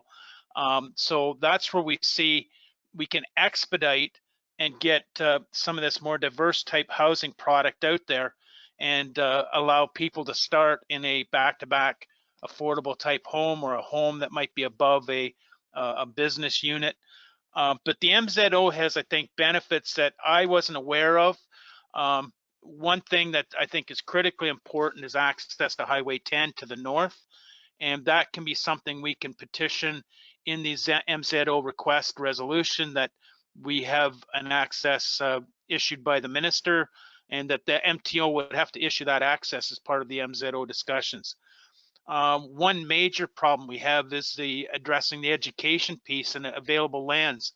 I'm going to be a bit critical, but our school board has not been aggressively working on this in my mind, and now we have 4 portables at High Point, and to me, the sooner we can get Proton Community built together with the High Point facility in one location, because that is a nightmare down there for traffic, because there's only one in and out. So I think making that part of the requirement that there has to be land set aside within this MZO for education is critically important, and having what I would call site options that will get the school board the lands that they need or are looking for to build a proper school in Dundalk that would address our present problems with traffic flow around both schools. And I think the other thing that's important is the flexible zoning. We can decide what type of housing mix. I can appreciate Corey's magic pencil that he presented tonight, his layout of designs in all 3 locations. But the first thing that I know Clint and I would have a big debate on would be and it was mentioned by, I believe, Councillor DeBreen, is a major road going through a residential area like that, which we would have concerns about. But those are things that we can work on and discuss. But I think critical to it is that we have a development agreement in place that would require amendment of the county and Southgate official plan, require a master servicing agreement for the 3 properties, transportation studies, which would bring into the MZO requirement of a Highway 10 access to the north, because we just can't take all that residential growth and I think ram it through downtown to get back out to Highway 10 on Main Street only. So I think that's critical. And we can look at a connecting link option with Highway 10 to look at traffic control, reducing speeds, and more traffic calming. I think that's the big things. We did talk with Flato about there's challenges with infrastructure, and we have a good plan in place, but funding it. So we think we believe and there is agreement and support from Flato to upfront development charges to support the water tower where we don't have enough money. so that we don't have to borrow money, that we would get Flato to upfront some development charges to help support the construction of that project and other projects that we discussed. But I think it's important to realize that the requirements of the development agreement will include those things, plus all the post-MZO process of a draft plan, allocation of servicing. None of that will change. Environmental studies, lighting studies, stormwater management, site alteration, pre-servicing, that will all be required in part of that site planning and subdivision agreement approval process. So I think there's a lot of other things in our report, but I think that takes care of a lot of what we found out, and we'll continue to find out more as we go through the process. I think it's an opportunity tonight and at the public meeting to discuss with Flato, and I'm sure there may be more questions for Flato after this, but I'll maybe throw it to Clint to see if he has anything to add. Thanks, Dave. I do have one thing to add. There was a few of the comments made about benefits to the developer and whatnot. There's also a benefit to the township in this. And my last year of dealing with the county and their growth management study has not been fun in terms of the township, and Dave and I have gone to multiple meetings to try and get them to increase the allocation to us. So we are able to do things like expand the boundary of Dundalk, and they have been unwilling to do that based on past growth patterns.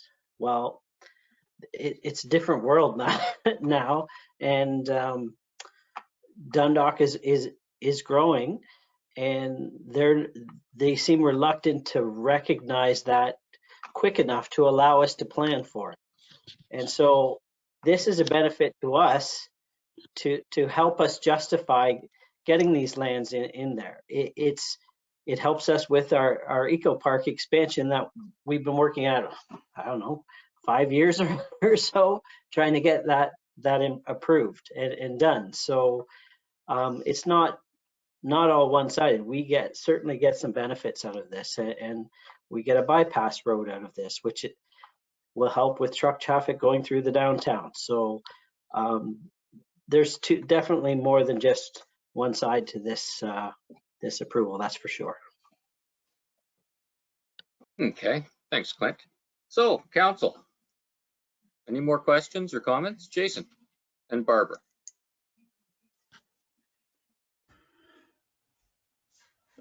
Just wondering, when we say this is cutting the red tape, like what red tape is it cutting? And can we cut some red tape at our level? If this is cutting red tape at the provincial level, and if it's going to be a good thing for Dundalk, maybe we should look into cutting some of our red tape if we can. Just saying. And like what kind, like when we say it's cutting the red tape, this deal, what is it cutting out? Like just time or what? Okay, Clint. Okay, it's cutting out a number of things. Certainly it's cutting out time. One of the big things or challenges is expanding a settlement area boundary, and including those lands within a settlement area boundary. It requires a comprehensive study, and then it requires official plan amendments at the county level as well as the local level, just to demonstrate that those lands should be inside the line versus outside the line. Okay, that is all being basically saying, no, we're going to include those lands within the settlement area, and they're going to be zoned as such.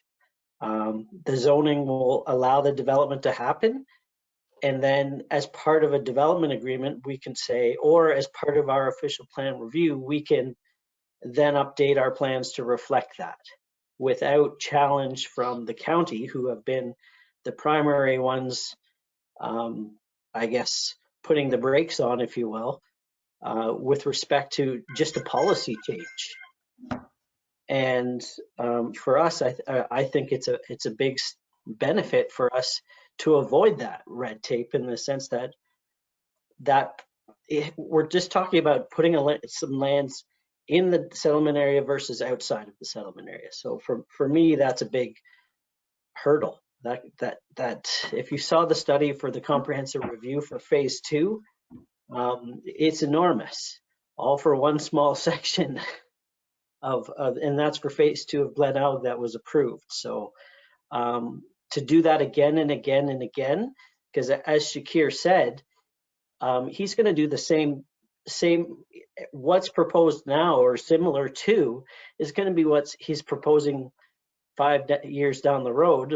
He's depending on his time if the MZO were not to go forward, but it's going to take that much longer, and he's going to have to do these studies again and again and again, the same study, no less. So it seems redundant, and that is a lot of red tape that, in my opinion, doesn't need to be done.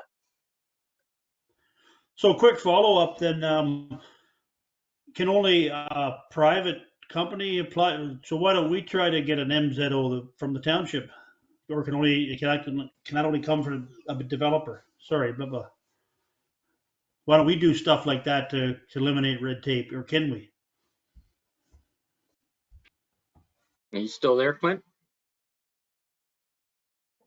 Oh, there he is. Not sure what happened there. Yep.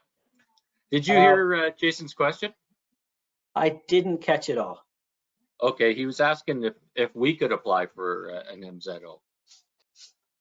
I don't believe the municipality can, but I'm, as Dave said, we've been doing a lot of research over the last couple of weeks to get ourselves brought up to speed to do that. We would appeal directly to the minister ourselves, but there's less, I guess, direct dialogue sometimes between a municipality and a minister. Okay. Barbara. Thank you, Mayor Woodbury, and through you, I think staff grossly underestimated the time required to discuss this very important request, and very sensitive. With all due respect, it is an evening meeting where we have a 4-hour drop dead, time stops, and we all go home. I don't want to, and I think we all, council, need to be educated more fully, and we probably have a whole bunch of other questions, but which may very well be related to the design or at the subdivision level. And like, I know I have questions that probably can be addressed at the draft plan of subdivision, you know, when we get into the design phase. You know, one of the things Dave mentioned was, you know, we have a problem building the infrastructure to provide capacity to the homes we've already agreed to. And the problem with building the infrastructure in advance of, you know, these homes will be built over the next 15 to 20 years is who pays for that, what is a wastewater sewage treatment plant? Who pays for the water tower, as Dave alluded to, and at what cost of getting those development charges up front?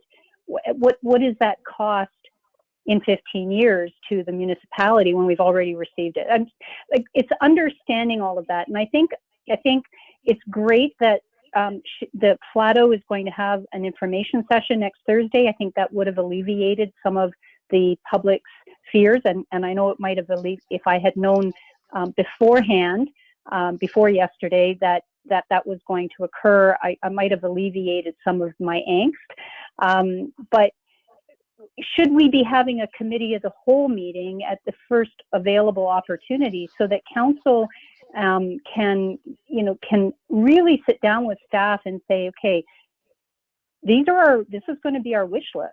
You know, the housing committee, the seniors committee, whoever needs to be in the room, so that we can really sit down, because this is the first opportunity that we've had to ask Clinton and Dave, you know, the details, to talk to Brittany and Corey and Shakir. So, you know, I don't think this can be resolved in one evening, and I'm glad that we're not forced to make a decision tonight, because I still have my reservations, and I'm certain residents will still have their concerns, and I'm hoping that public information session will be well attended, so that they can get their questions asked and answered.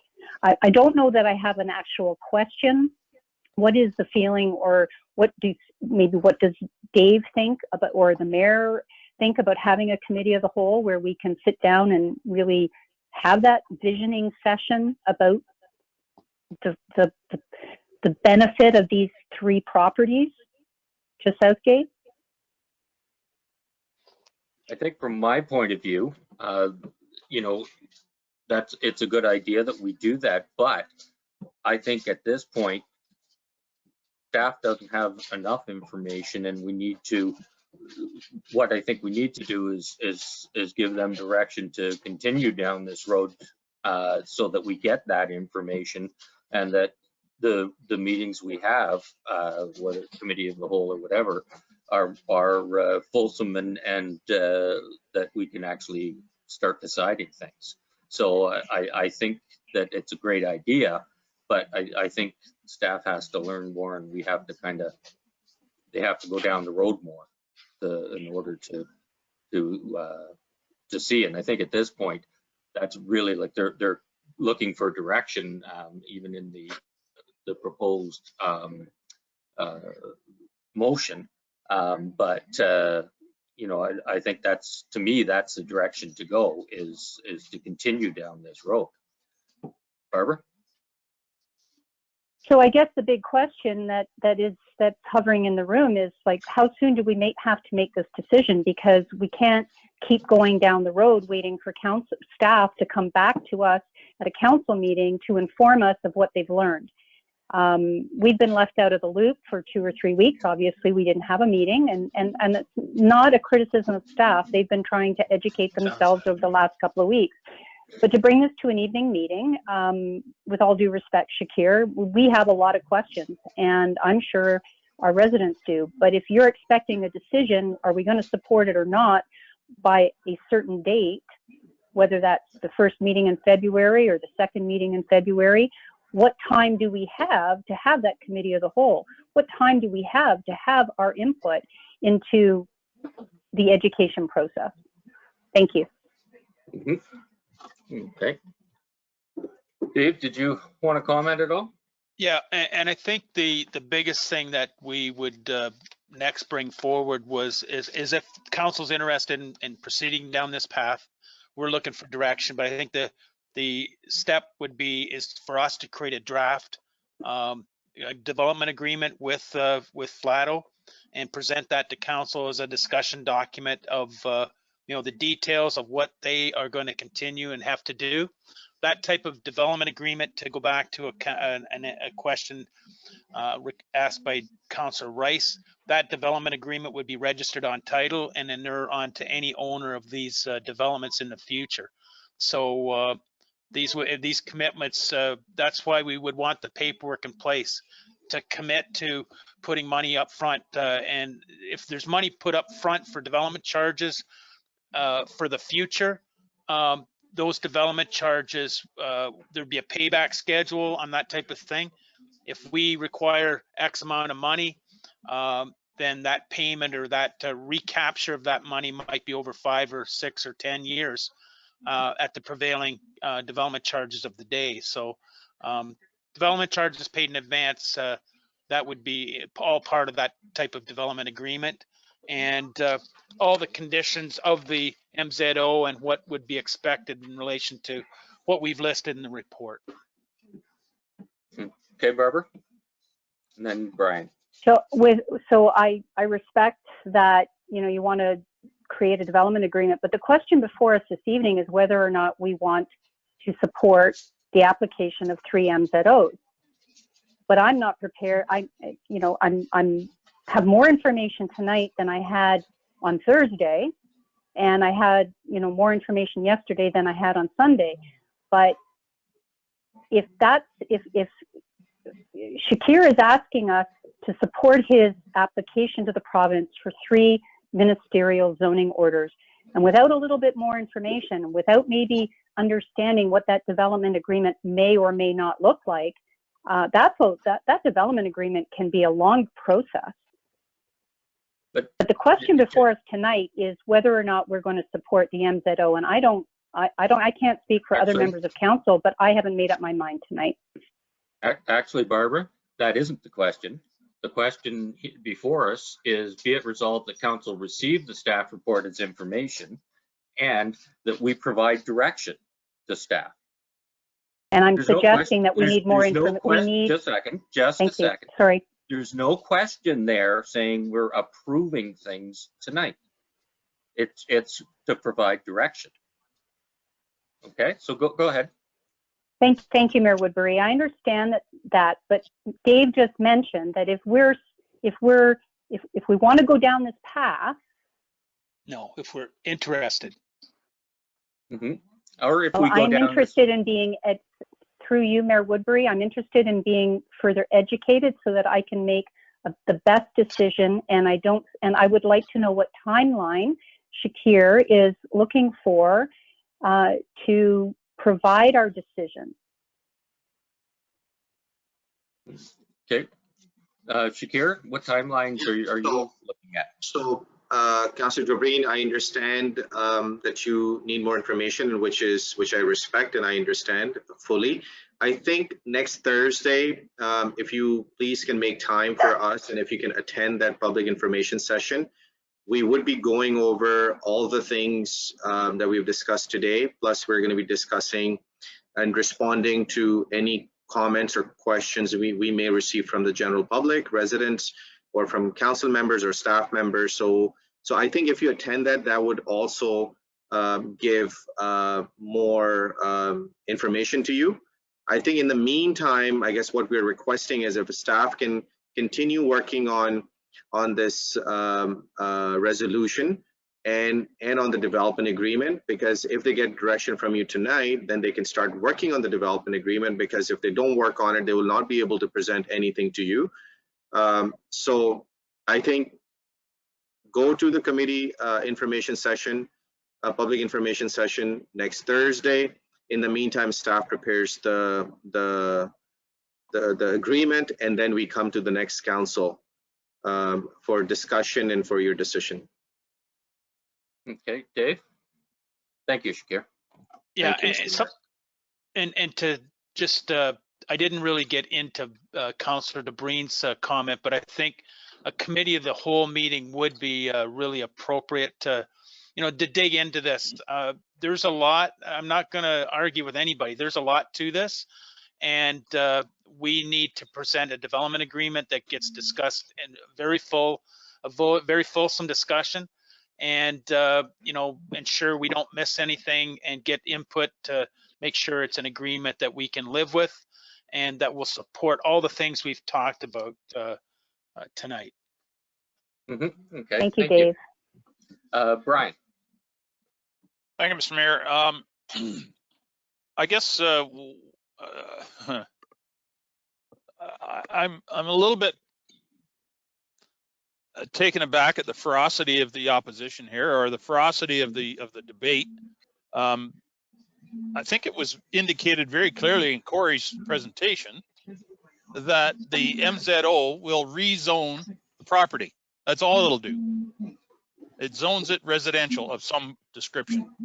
And then from there, we start the process of development agreements, all kinds of studies that have to be done, like any other property that's zoned as it may be. Unless I'm missing something completely here, it looks to me like it's a fairly straightforward. Do we support the rezoning of the property or do we not? And I I guess one question I would have to Shakir, and it's around the MZO. Is the minister more or less inclined to grant the MZO if it has municipal support? I think the way we would operate is we would like to get a positive resolution supporting this MZO, and I would like to get the resolution supporting the MZO because we want to work with the municipality. We want to be your friend. We don't want to work against you. Like, we have heard that a school site is required. And I'm not trying to convince you, or I'm not going to use this point to convince you. I've heard from a couple of councillors at least said that, oh, residents have raised a concern that there's no school site. They need the school site. So let's say if we were not here today, school site, I think, is going to take a very long time to happen. But here we are through this MZO. It's an opportunity that if you all work together, and if you were to say to the minister in your resolution that you need a school site to be preserved, subject to the town's decision of where it's going to get located, the residents are going to get the school site. So I think this is just one of the positive things that I'm mentioning. So I think, and I understand Councillor Dobreen is trying to get more information, and then she's trying to do a great job for her residents, which I understand and I respect. And if my local councillor was doing the same thing for me, I would be happy to. But at the same time, I'm trying to just say that, yes, you're going to do your research, you're going to do your homework, but we just need to speed up things a little bit. But at the same time, there's so many goodies that are coming with this proposal, such as the school site. We all agree, we all say that we need the school site, we need the school site. And here we are, we can offer the school site. So I'm requesting as a resident, consider me as a resident for a second, and if I accept my request to bring the school, and here's the applicant who's going to deliver the school site. You guys should be telling me, Shakir, how soon can you deliver the school site? If you need the school site. Affordable housing, you have a committee. I'm coming to the committee next week. Finally, I made Councillor Dobreen laugh, so which is good. Nobody has asked me easy questions tonight, by the way. Nobody's taking it easy on me. It's not fair to me, but anyways, I'll carry on. So affordable housing, we all talk about the need for affordable housing, and we keep on saying homes are becoming expensive, homes are becoming expensive. And I've said this to other councils as well. This is an opportunity. When we have an opportunity, let's take it. Otherwise, we should all stop complaining. Like, I'm including myself when I complain to my wife about, homes are becoming expensive, how our kids are going to afford it, what kind of job, how much money they're going to make. So I think when we get an opportunity here, we have the government now at the province who's willing to listen to the community and who's willing to help us cut the red tape. I think we should work with them. I think this is an opportunity. I think we should make them our friends, and I think get the school site going, get the affordable housing going, deliver the parks, get their trails, and Councillor Dobreen, I think you mentioned about, or I think Councillor Rice maybe mentioned about some pedestrian or sidewalk connections and stuff. Those are the things we're going to work with you and your staff at the site plan stage. We're just getting the zoning, just the designation done right now. We're not finalizing how many homes, size of the homes, size of the lots, where the park is going to be, where the school is going to be, where the sidewalk is going to be. We have a long way to go. I wish this process was easy and short, but we have a long way to go. Yep, thank you. And we're going to continue working with all of you guys. And I don't think we should forget that the industrial land and the jobs. That's once again, that's your proposal. I mean, that's the township's proposal, which has been discussed for a long time. Yep.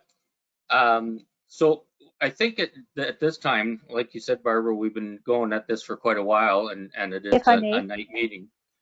Well, let me just say one thing first, and then you can carry on. Thank you. But I think we should come along with the what we want to direct staff on in the very near future, so that we can keep moving with this. Go ahead, Barbara. I just want to thank staff, and I want to thank Shakir and his team for the information that we have gotten, because it certainly is a lot more to it. Actually, there's less to it than we thought it was, but there's a lot more information that we've learned tonight that we didn't have before. And if you Google MZO, you get all the negatives. So I want to thank you, Shakir. It's not that I am opposed. What I need to do, though, is to hear, and I'm glad there's a session next Thursday, and I will attend. Thank you. Okay. And I must, with your permission, Mr. Rand, I must say, Councillor Green, you've not just tonight, you've always asked intelligent questions, and your council members have asked very good questions tonight, and I respect all those questions, and we're taking notes. And we are going to continue working with you, and mark my words, like, we're not just going to get approved and we're going to disappear. We are going to continue working. We have a long way to go. So once again, it's after the MZO is issued, we're not done. Like, we're just starting the work after the MZO is approved. So to be very honest, so we're going to be around. We're here. We're not going anywhere. And even after anything, just call me, pick up the phone, call me at any time, and I'm more than happy to listen to you guys and to work with all the council members and staff. Okay, thank you, Shakir. Council's direction with this. Dave? Maybe just to speed things up, I really like the idea of a committee of the whole. What I would suggest is that staff will work with the mayor and come up with a time in the next couple of weeks for a committee of the whole, or make it part of the February 2nd council meeting. Might make it fairly long, but at least it's a day meeting. The other thing I would suggest is if anybody on council has questions after tonight, send them to Clint and I, and we will make that part of the committee of the whole discussion, or get an answer back to you, or pass the question on to Flato and their team to get answered. But I think this is a good discussion, and just one step forward on the stairs to where do we go with this thing. So anyway, I think it's important to keep the discussion going. And Lindsay has a thought, I can tell. Well, I have an amendment if we're there, because we definitely need to amend it, because Dave's original motion is just asking for direction. So I just built one based on the discussions. I'll share my screen. Okay.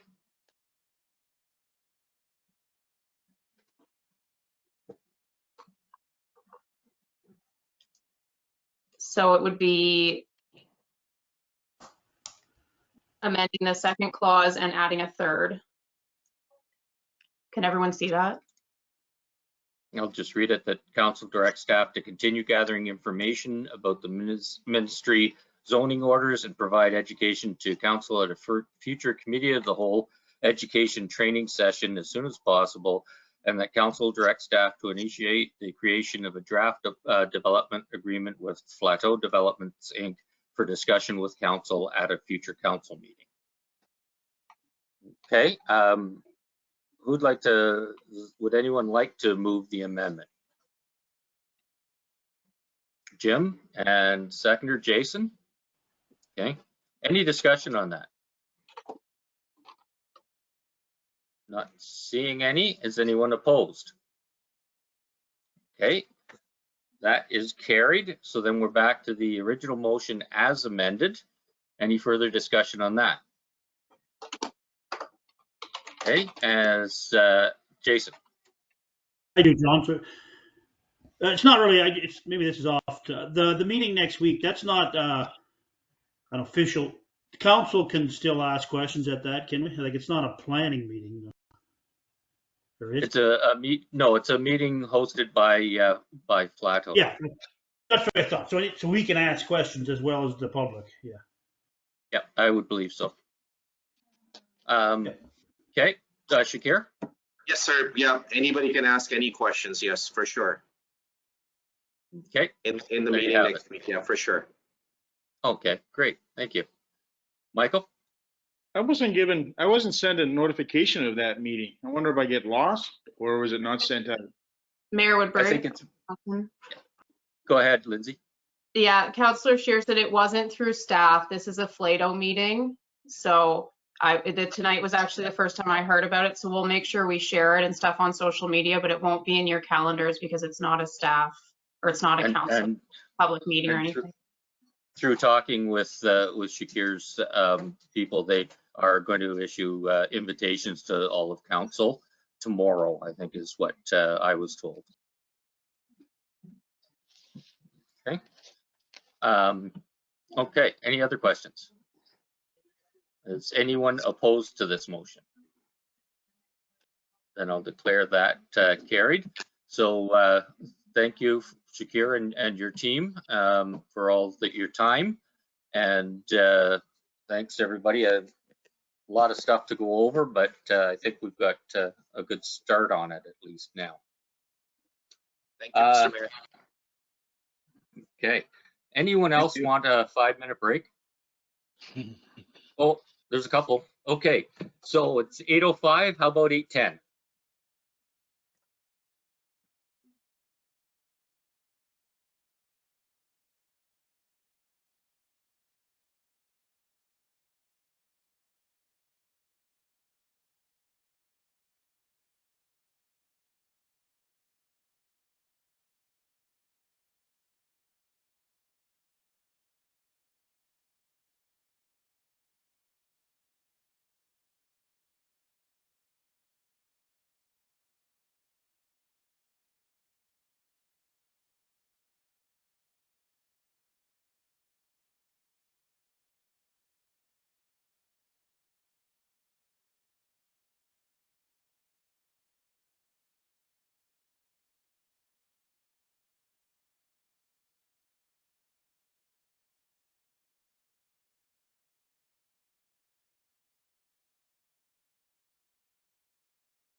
Well, I've got 10 after. We'll just wait for a couple more people.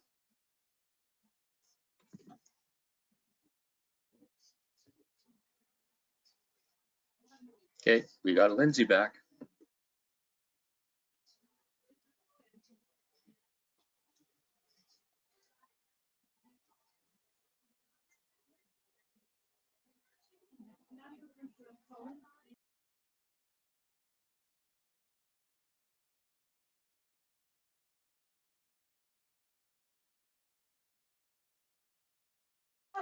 Barbara's back, so let's see.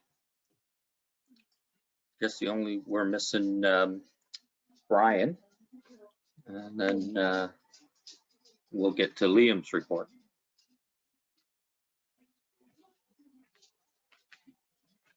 I got 11 after. We got enough of us. There's Liam. Yep. So I have a motion moved by Jason and seconded by Michael, and it's 10.1.1 temporary borrowing. Did you want to add anything to that, Liam? Just that it's a standard annual requirement that the CIBC requires. Okay. Any questions or comments from council?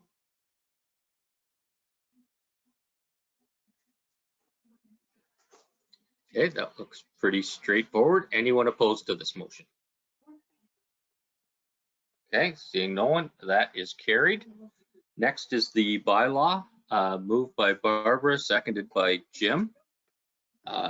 Any discussion on the bylaw? Okay, seeing none, I'll turn that over to you, Lindsay. Thank you, Mayor Woodbury. Recorded vote called on bylaw 2022-001, the borrowing bylaw. Councillor Dobreen? Yes. Deputy Mayor Milne is still absent, I believe, from recess, so I'm marking him absent for this vote. Mayor Woodbury? Yes. Councillor Shearson? Yes. Councillor Frew?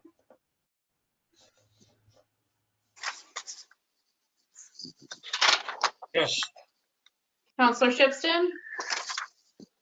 Yes. Councillor Rice? Yes. By a vote of 6-0, that's carried. Okay, thank you. Next is the 10.1.3, the interim tax levy, moved by Martin and seconded by Barbara. Are there any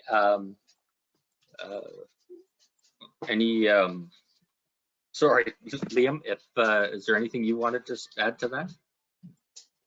Just to state that this, again, is an annual bylaw that we do to issue the interim bills before the finals in August. Okay, thank you. Brian, we just did the borrowing, the annual borrowing, so we're good with that. Any questions on this from council? Nope.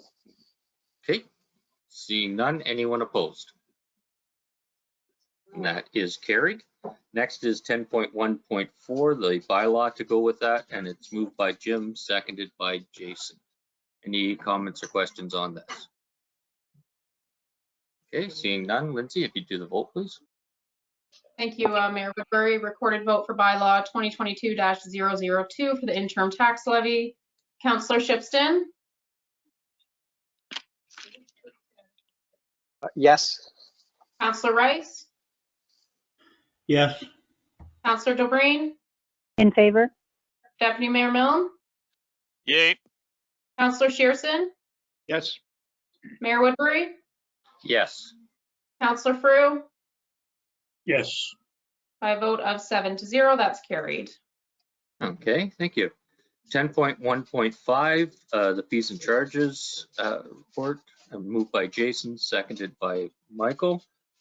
Any comments on this, Lee?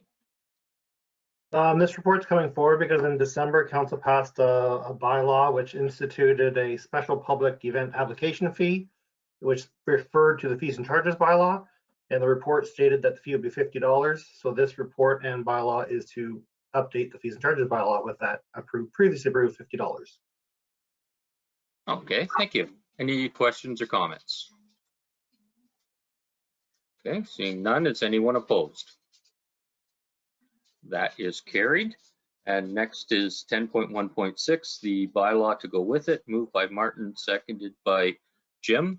Any comments or questions on that? Okay, seeing none, your turn, Lindsay. Thank you, Mayor Woodbury. Recorded vote for bylaw 2022-003 to adopt the fees and charges. Mayor Woodbury, Yes. Deputy Mayor Milne, Yay. Councillor Delaine, In favor? Councillor Rice, Yes. Councillor Shearson, Yes. Councillor Frew, Yes. Councillor Chipston. Yes. By a vote of 7 to 0, that's carried. Okay, thank you. Next is 10.1.7, development charges study, RFP, moved by Michael, seconded by Barbara. Anything on this, Liam? The current development charge bylaw expires on November 16th of 2022. So staff would like to issue an RFP to do a new development charge study, which was in the 2021 budget and repeated in the 2022 budget since it wasn't completed in 2021. Okay, thank you. Comments or questions? Well, it looks like, oh, there's Jason. Good. Go ahead.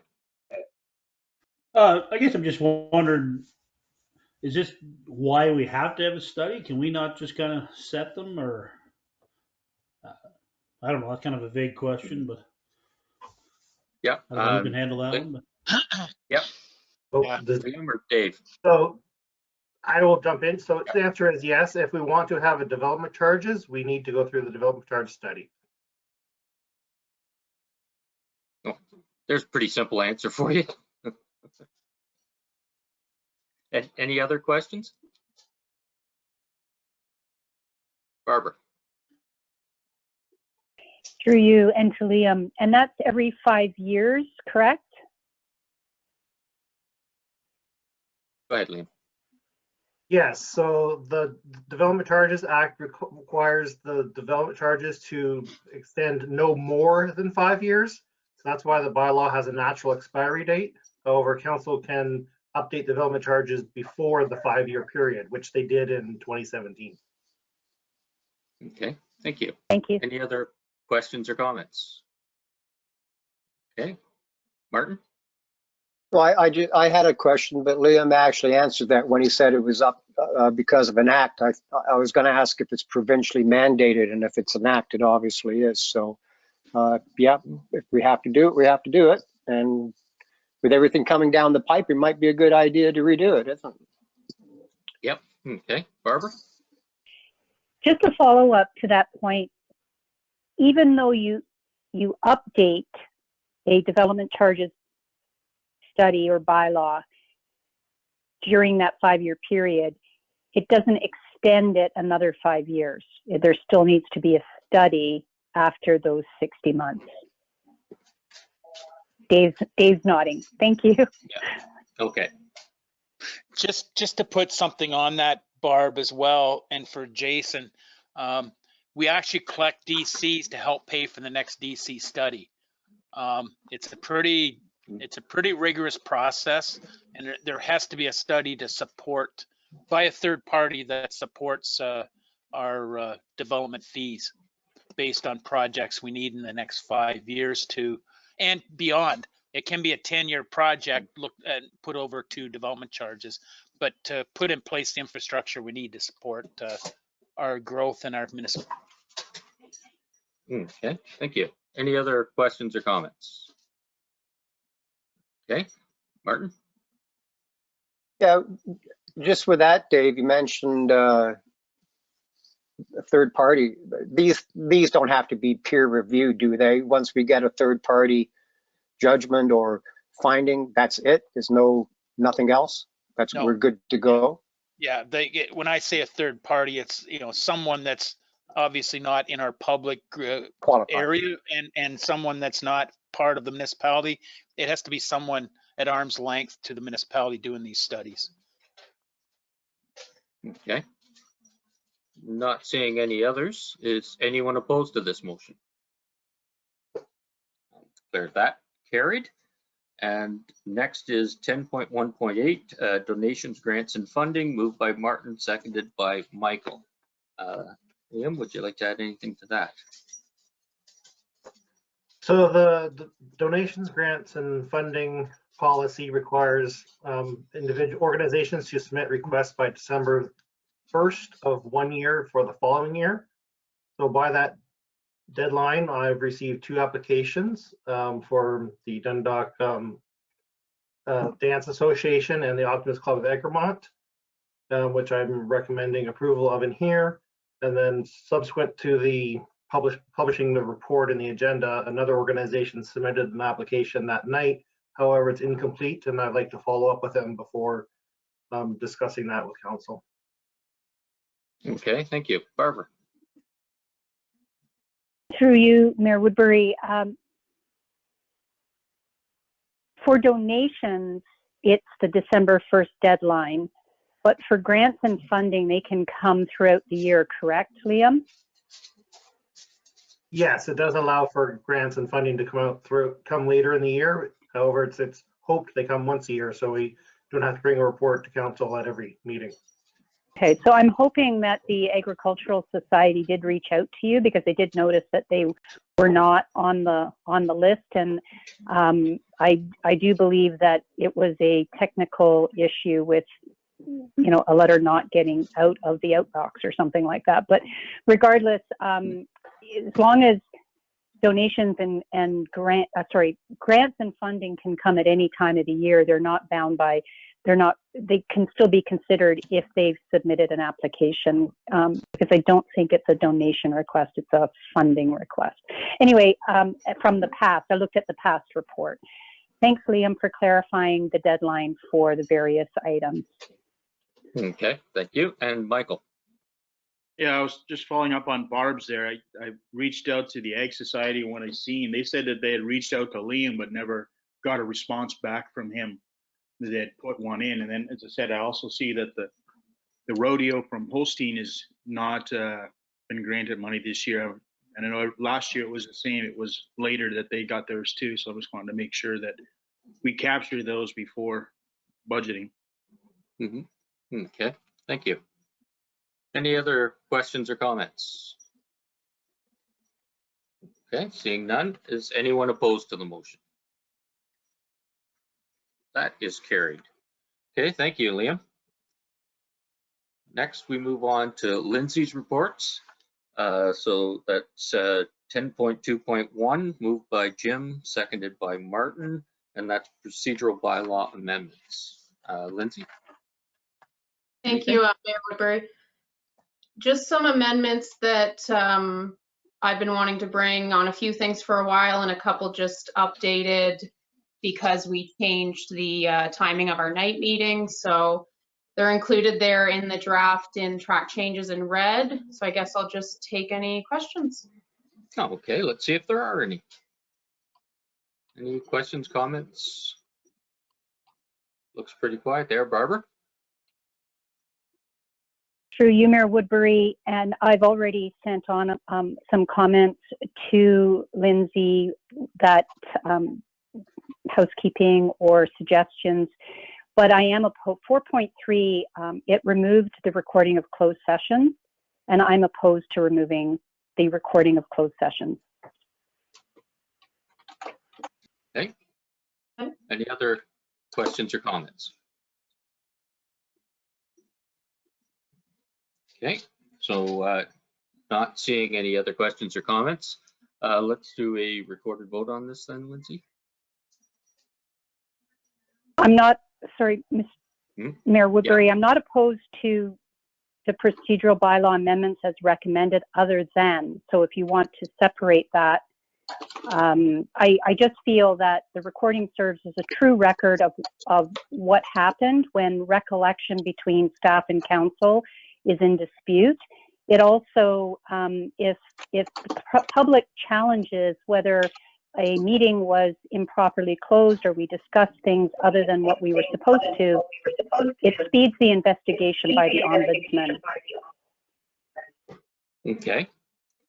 So are you making an amendment? Yes, I would make an amendment that the removal of recording of closed session not be removed. that recording of closed session remains as originally written, I guess. Okay. Lindsay? Do we have a seconder for that motion? Just typing it up. Okay. Martin had his hand up first, so. Yeah, I'll second it. Yeah. Yep, we'll see how that goes. Okay, so could you read us the amendment then, please? Yeah, I'm just finishing up the council. Sure.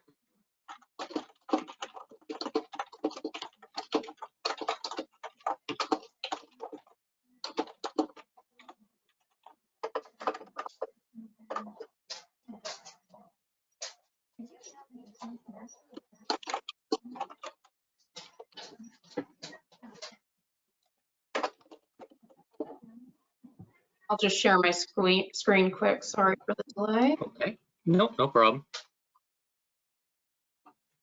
And I do have one other comment after this amendment. Okay, is that fine with the mover and seconder?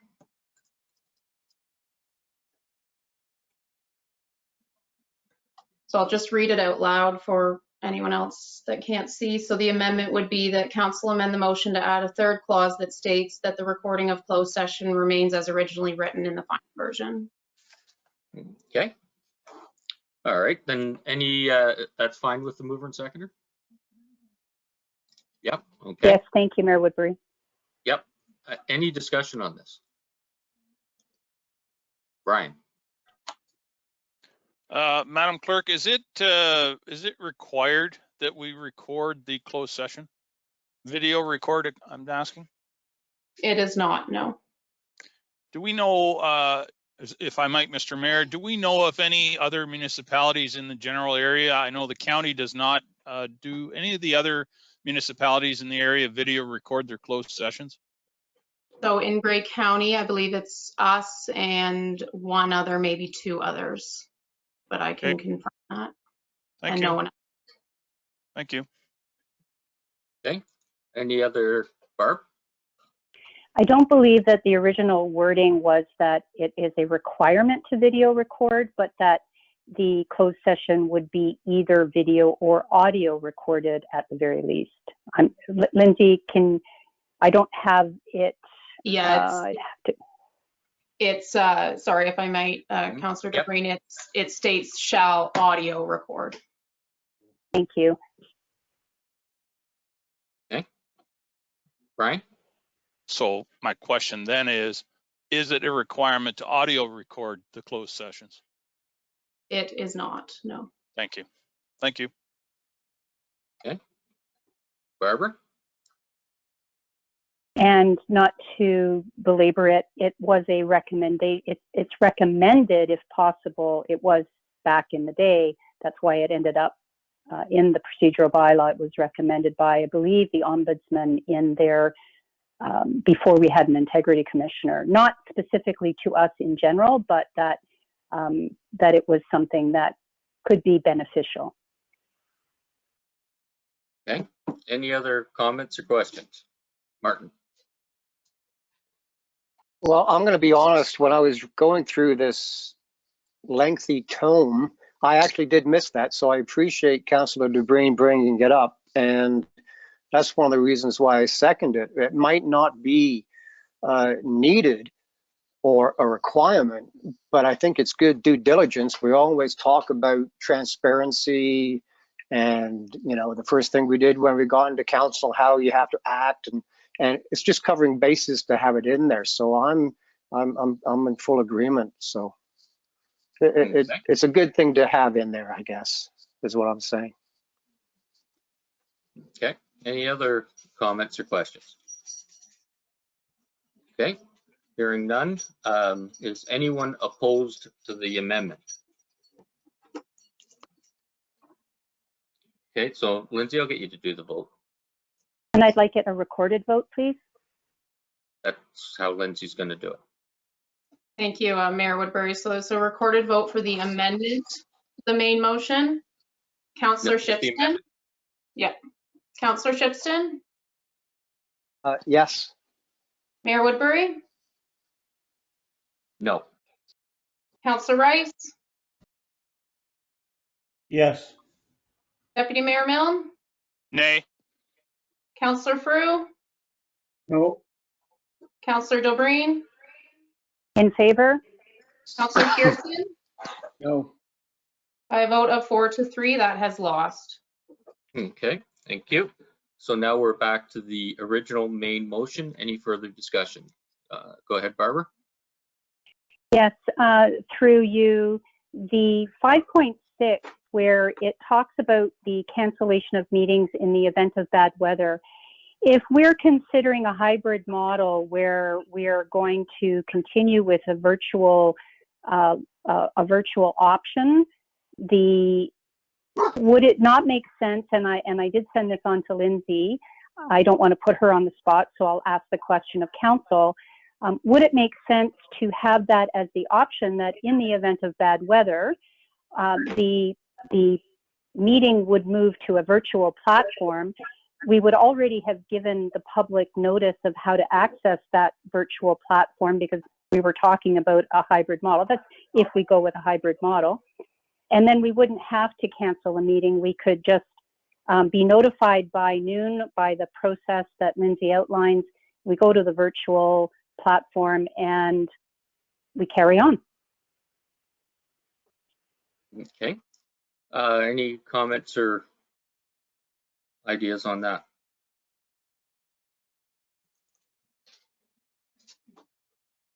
Go ahead, Lindsay. I'll just add, and like Councillor Dobreen stated, she did speak to me about this before, and I do think it's a great idea. We are planning to move to the hybrid model anyways, so I don't see why we would need to cancel a meeting fully because of weather. We can just shift to virtual. So I was going to include that in the final version, but would like to hear feedback as well from other members. Okay, thank you. Just a follow-up? Well, I was just going to see if anyone else has any comments, and then, yeah, absolutely, we'll get to you. Martin? Yeah, well, it's a good idea because we were starting to do this way before the pandemic started. I think Dale Pallister was the first one who came into a meeting with his phone. So this is just an ongoing thing, and it will be hybrid. And that's one of the beautiful things about technology, that we are using it. So there is no reason why a meeting should be canceled unless there's no quorum. And that would be not technologically related at all. So I'm all for doing the hybrid and keep the meetings going. So okay, it's a good idea. Yeah. Not seeing anyone else with their hands up right now, so go ahead, Barbara. The only comment I wanted to make, Mayor Woodbury, was there's probably going to be the occasion, there could be an occasion where an emergency of something other than bad weather might arise where it would have to be canceled. So there might have to be dual wording. I'm not sure. I leave that up to Lindsay to figure that out. But I understand that it could be canceled. But if we have technology, we've embraced it, it's accepted. Thank you for giving it consideration. Mm-hmm. I'm not sure if you need a resolution for that.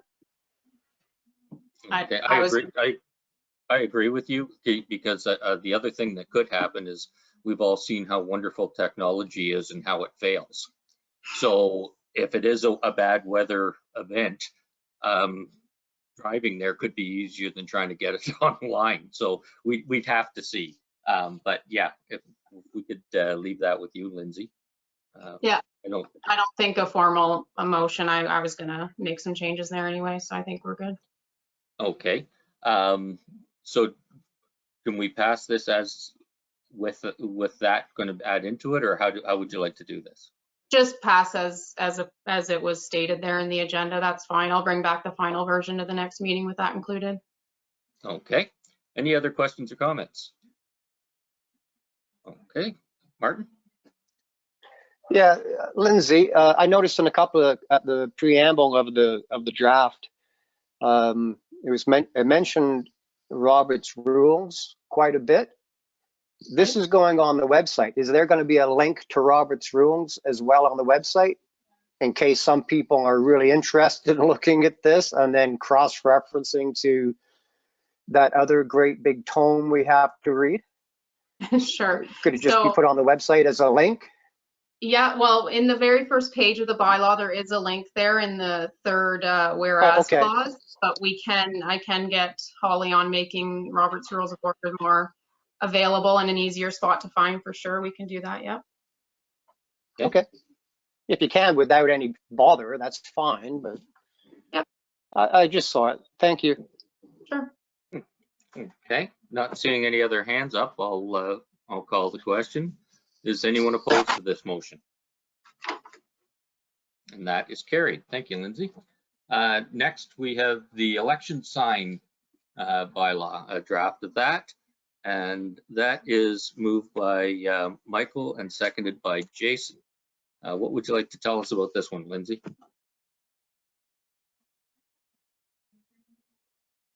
Sorry if I can get myself unmuted.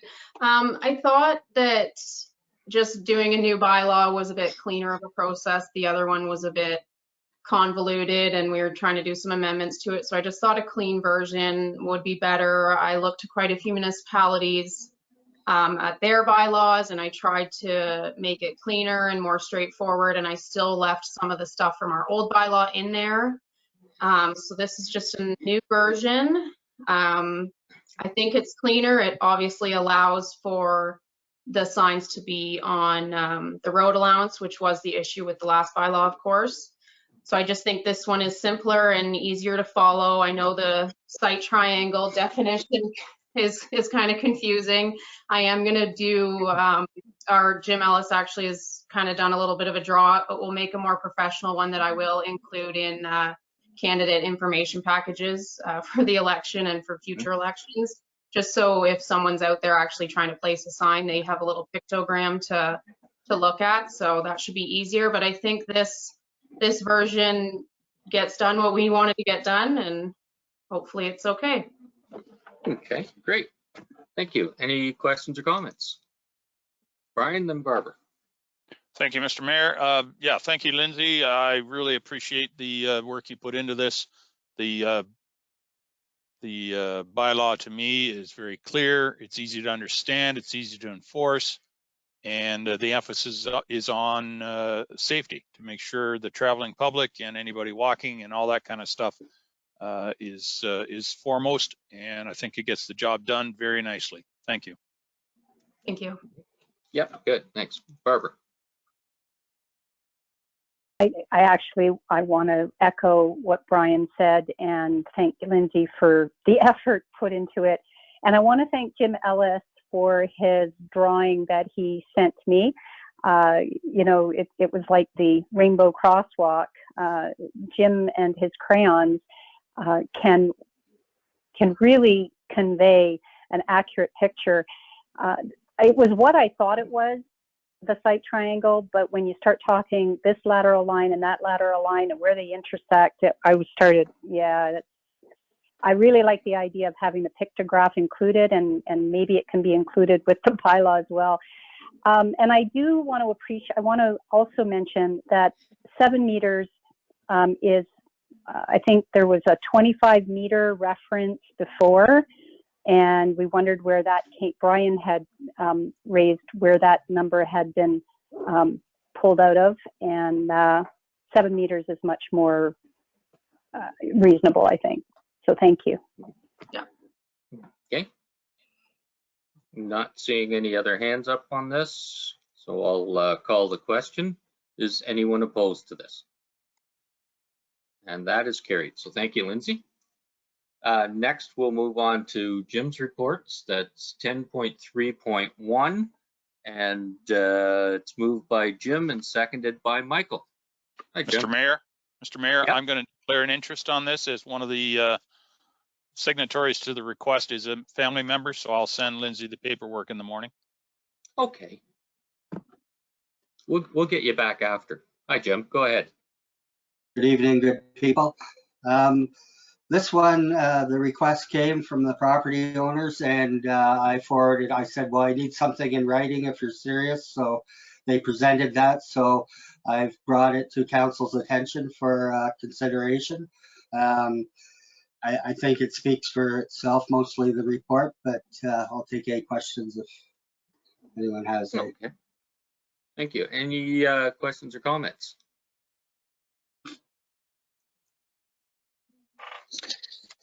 Okay, go ahead, Martin. Thank you, John. Good evening, Jim. I have no problem with this. I think it could be a good thing in other ways. Changing it to Little Red Way because of the Little Red Schoolhouse.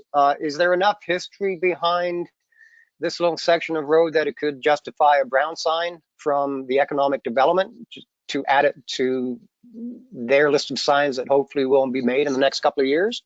Is there enough of the history? I know it's kind of outside the realm of the report, but they obviously requested the change because of something important to them. So would that be possible? Or should I talk to Terry? Go ahead, Jim. We can research into it a little bit further. I thought maybe I had an Egremont history book here at home. I have a bunch of the others, but I don't. So I wasn't able to pull that together at this point in time, but I can have a look at it with Terry. I know it has that heritage type road feel along there. Yeah. So it's a possibility, but and again, it has that bridge that's an old steel frame bridge, but which will need some attention in the future here shortly. But we can maybe get back to you on that, Martin, if it qualifies. I don't know all the parameters around there, but yeah. Terry and I have a look at that. Well, if you're going to do one thing, you can look into another aspect of changing the road name and making something even better out of it. So thanks, Jim. Appreciate it. Any other questions or comments? Barbara. Through your Mayor Woodbury. Hi, Jim. Happy New Year. And I did want to thank you for responding to my questions so I can limit the number of questions I do ask. I still have concern that this could open up a lot of other roadways that divert. We have a lot of them that, you know, you come to a road and then you've got to turn and then catch it, you know, a jog away. It's a non-winter maintenance road, so you explained it well in that it used to be Side Road 6 and Side Road 5, but it's been Side Road 47 for 20 years. I just don't know why we would entertain such a change, and could this open up the floodgates for other roads, other people who live on a short jog of a road to change their road name to their schoolhouse or church? Okay, go ahead, Jim. I guess that's a possibility for sure, but you got to remember that these people are willing to pay for all the change that's taking place. You know, another request may come to us and tell us or ask for the township to do it, and then that would again be a different council decision whether we're paying for it. But that's where I see there's a little bit of a stumbling block for other possible changes, but you never know. You know, people have ideas and bring them forward, and that's why we're here to bring them forward to council as well. So. Thank you. Just follow up. Yep. And I appreciate that, Jim. Who pays for the signs when it gets knocked over, or when the illumination is determined to have deteriorated over 10 years? Like, once the sign is installed, doesn't it become our responsibility to maintain? Correct. I mean, we would have to maintain the Side Road 47 sign anyway, but I think it's worth just having all our cards on the table. Okay. We're responsible for taking on them, as same as the county when they paint the crosswalk on Main Street. it's now theirs to look after. So we do take that. For this location here, the Highway 89 signage would be MTO responsibility. Again, he's going to have to, and he's willing to pay for those changes. Again, we've reached out to the county in the report. It states, and they have no concerns just about the process, though, that, you know, that takes a little bit of time. But these people's civic addressing will not change. They'll still have a 47 as their beginning numbers, but they will have to go through and change some of their own personal documents to 47 Little Red Way. So, and they know that they have to do that. So, you know, there's a commitment on these people to make this happen. So. Okay, thank you. Yep, go ahead, Barbara. Sorry, Jim just had something popped into my head about it. Does the MTO, so the province have to weigh in? Do they have to apply to the province to change because it's at 89? I probably not, because it's our roadway. Yeah, and then like, it doesn't necessarily mean that all of these navigation devices are going to get updated automatically. It could, like, I don't know. I don't even know how you go about getting those updated. I guess that wouldn't be our problem. That would be up to them.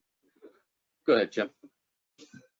Yeah, well, the Google Map system, like Carolyn Bailey from the county indicated, that, you know, they pull their information that we don't know where they're getting it from, but they're not getting it from Grey County GIS, which is our go-to. So that is where all the discrepancy of Google Maps and these other sources taking you down different pathways. But the question was too about updating road names, and, you know, we're adding subdivisions, streets names are coming in and changing all the time. We're going to be extending Eco Parkway. There'll be some name change along there somewhere away. So there's name changes happening all the time that these companies, who, however they source their materials or whatever, they're grabbing a hold of it and getting it. So as far as MTO approval, Carolyn didn't indicate. That's, again, our choice to say with the bylaw that the name has changed and here's what it is now. So again, they may have a way in if, oh, well, we're not going to pay for it. But again, it's being looked after for the first time anyways. And then again, like the crosswalk on County Road, it becomes a piece of their assets. So. Thank you. Thank you. My 2 cents worth is I'm not a big fan of changing names. I know they had to during amalgamation and things, but with the names of existing buildings or existing roads, it's fine for the few people that live on it and that want it changed. But what about the people before, the people that know it as a certain road? It just, or the history that goes with a certain road. So myself, I don't like changing the names of things. Like that, I think it causes more problems with the public than it solves. But having said that, I don't see a problem with if we were to allow them to add to the side road 47 sign something below it that called it, you know, what they want to call it. I don't see an issue with that, but keep the official name the same. Jim, go ahead. Yeah, the change that way, Carolyn didn't indicate that that was an issue, but we've taken the request and brought it to council for your consideration. I understand. I still get calls from all over the place and say I'm on concession 8 or whatever. And, you know, I do know some of the older names. I know Proton side roads and concessions a lot better than I know Egremont. But when they say I'm on side road 15 in Egremont, I don't really, I have to go research it myself. But lots of people still go by those other titles, and that's the way, you know, that they call things. So it still happens, and it's 20 years later. So. Thank you. Any other questions or comments? Okay, Barbara? One more. So Jim also just mentioned Southgate Road 15, and we had an industrial shop that was having navigational issues. They'd come up to the dead end there at Southgate Road 15 and 22, and they would they wouldn't be able to get to the location. And there was a directional sign posted there at the expense of the landowner, the shop owner.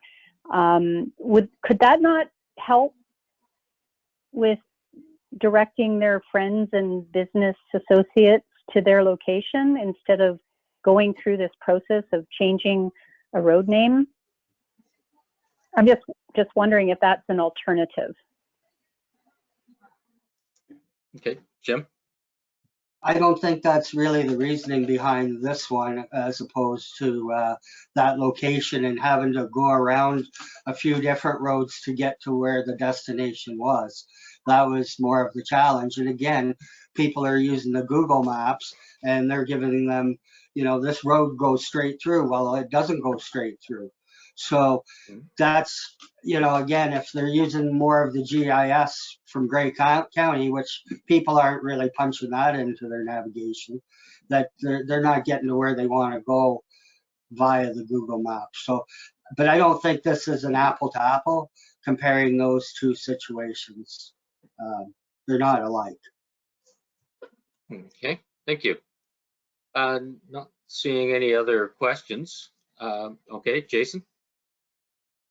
Well, I kind of agree with you, John. I don't like the change, but this road is I know the road very well. It's kind of I don't know, I know the community out that area. It's kind of a Sunday drive road or something. So I'm not opposed to it, but I agree with you too about changing them. So I wonder about just a little sign underneath it as well, but either way, I'm okay with it. Okay, thank you. Okay, not seeing any other hands up. Is anyone opposed to this motion?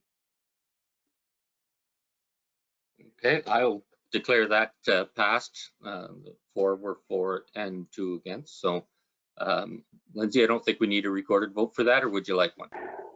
Yes, I would, just so the residents know for sure. Yep, go ahead. So we have a recorded vote on staff report PW 2022-002. Councillor Frew? Councillor Frew, you're muted.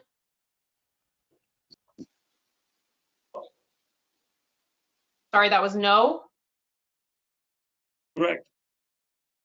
Okay. Deputy Mayor Milne has declared an interest. Councillor Rice? Yes. Councillor Shipston? Yes. Yes. Councillor Green? No. Councillor Shearson? Yes. Mayor Woodbury? No. By a vote of 3 to 3, that has lost. Okay, thank you. Brian, if you can hear us, you can come back. If you can't hear us, then, well, you could come back anyways, but you don't know that. Next we have 10.3.2. I always call this the alphabet thing, the DWQMS management review. And the Mayor motion Woodbury? is, yep, Sorry, go ahead. sorry. Before we pass this, can we do a motion to go past 9? My times okay. are messed up. Yeah, mine too. Can I have a mover and seconder to go past 9? Michael and Jason, any discussion? Anyone opposed? That is carried. Thanks, Lindsay. I was thinking, oh, good, we got another half hour before we need that, but yeah. But my butt's already telling me we've been sitting here a long time. So, okay, we have the motion moved by Barbara, seconded by Martin. That's 10.3.2, the DWQMS management review. Jim, did you want to make any comments about this? Not really, just looking for council's support and endorsement of it. For it to assist with our auditing to ensure that council is informed of our water system and that we're looking after it.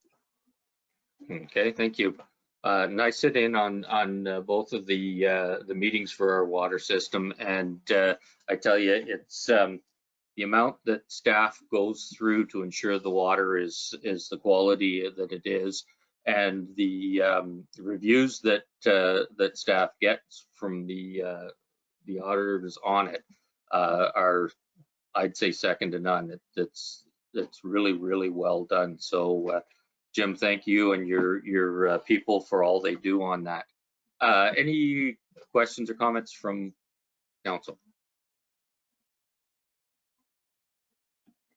Okay, I'll call a question then. Anyone opposed? And that is carried. So thank you, Jim. Dave, we did yours.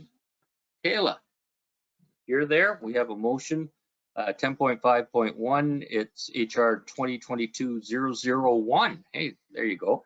CAO review, moved by Brian, seconded by Mark.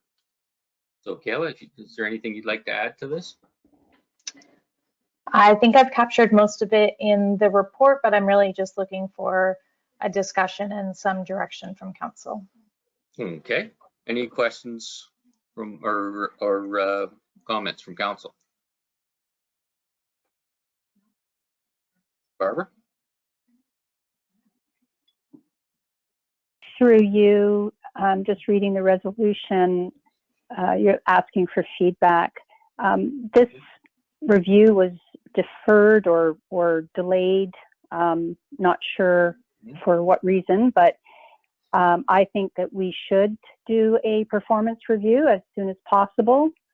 And I am looking to Kayla to give us some insight as to how she sees, what kind of direction she's looking for. I think we should do a fulsome review, and Dave deserves it. And is it your suggestion, Kayla, that we include the department heads as we have done in the past, like just carry on with our prior practice? I would support that. Go ahead, Kayla. Yes, so as far as the department heads go, I would recommend that we include all department heads. I think in the past, it's been done by a lottery of how many. Last year, we did include all of them. And I thought that was captured everything a little bit better. As far as me looking for direction, with the situation as it may be, I'm wondering if this review should be a little more goal oriented and maybe provide a more specific path, since this is a transition year for a new CAO. So that's kind of where I'm coming from, asking for direction on this. And I just want to make sure that what we're doing is efficient and worth everybody's time. Okay. Comments or questions? Michael? Well, being that he's retiring in November, I'm just kind of wondering, like, goals going forward. There's no sense of us doing anything with that. I mean, it's just more or less his last 12 months is really all we can't go forward after that. So yeah, it's redundant for me.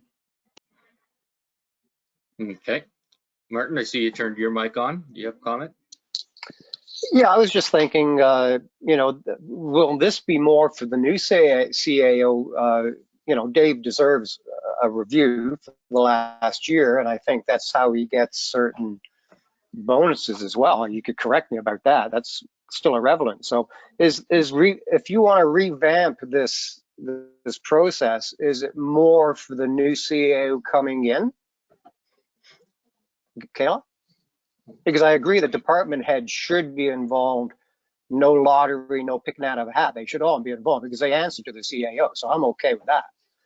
But would this be something more as I said, to the new CAO coming in and start something afresh with the new CAO. So again.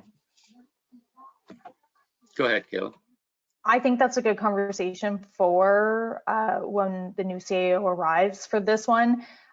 When I'm speaking of goals, it's more how do we see our way forward over the next 12 months and what do we need the current CAO to accomplish over the next 12 months before he leaves. Yeah, I think, like you say, for discussions between you and I, it's more the goals for things that have to be wrapped up, things that, you know, in place for a new CAO and that type of thing. Brian? Yeah, I was going to agree with what Kayla just said there, and you as well, Mr. Mayor. I think it's we can't just shrug our shoulders and say, oh well, he's leaving in 12 months and leave it at that. The corporation needs to be run and needs to be run in an efficient manner, and we need to have goals set for the coming 12 months. And I think it's only fair to go through the process as Kayla has outlined and allow the CEO to describe his goals and how he's going to achieve them. I mean, he is still the CAO, and he will be for another, well, 11 and a half months now. But we need to do that very much so, and I have faith that Kayla will do that in a very efficient manner. Okay. Any other, Barbara? And then Jason. So the procedural bylaw 36.1 says that we shall at least once each calendar year meet with the CAO to review his or her performance. And so I think we should do that, but I think the priority also that 12-month goals oriented, not only what he needs to accomplish, but how is he going to get us to the finish line, to his finish line in the best way possible. So I support doing a review on the prior year as well as the goals moving through 2022. Okay. Any other comments or questions? Oh, Jason, sorry. Go ahead, Jason. Barb and Brian said what I agree with too. He's still the CAO. We should do a review and look at the goals going forward. Yep. Yep. Okay. So does that give you enough to go on with this, Kayla, to get? Yes, so I can begin the regular process of handing out the same packages that we've used in the past. And I think we'll just have to go through the process and see that some specific goals are made in a path forward. And I know council needs to provide the CAO with, you know, what you see his role in this whole transition phases. And I think that's a good place to do that. Yep. Okay. Good. Anything else from council? All right. Not seeing any. Is anyone opposed to the motion? And that is carried. Thanks, Kayla. Hey, we get to talk to Clint again. Where is he here? Oh, there he is. We have a motion moved by Jim, seconded by Barbara, and it's 10.6.1 Planning Report 2022-002 C2621. Anything you want to add to that report, Clint? No. Okay. Another one of those long comments. Any questions or any comments from council? Not seeing anyone. Anyone opposed to this motion? Okay, that is carried. Next, 10.6.2 is the bylaw to go with that. Moved by Michael, seconded by Martin. Any questions or comments on this, or if there's anything you wanted to add into that, Clint? Nope. No. Okay. All right. Not seeing any questions or comments. Lindsay, I'll turn it over to you. Thank you, Mayor Woodbury. Recorded vote called for bylaw 2022-007, zoning bylaw amendment for Tillman and Naomi Shirk. Councillor Dobreen, In favor. Councillor Shearson, Yes. Councillor Frew, Yes. Deputy Mayor Milne, Yay. Mayor Woodbury, Yes. Councillor Rice, Yes. Councillor Shipston, Councillor Shipston, you're muted. My apologies. It would be yes. Thank you. By a vote of 7-0, that's carried. Thank you. Next, 10.6.3, it's Powell Furniture, Planning Report 2022-003 C27-21, moved by Jason and seconded by Jim.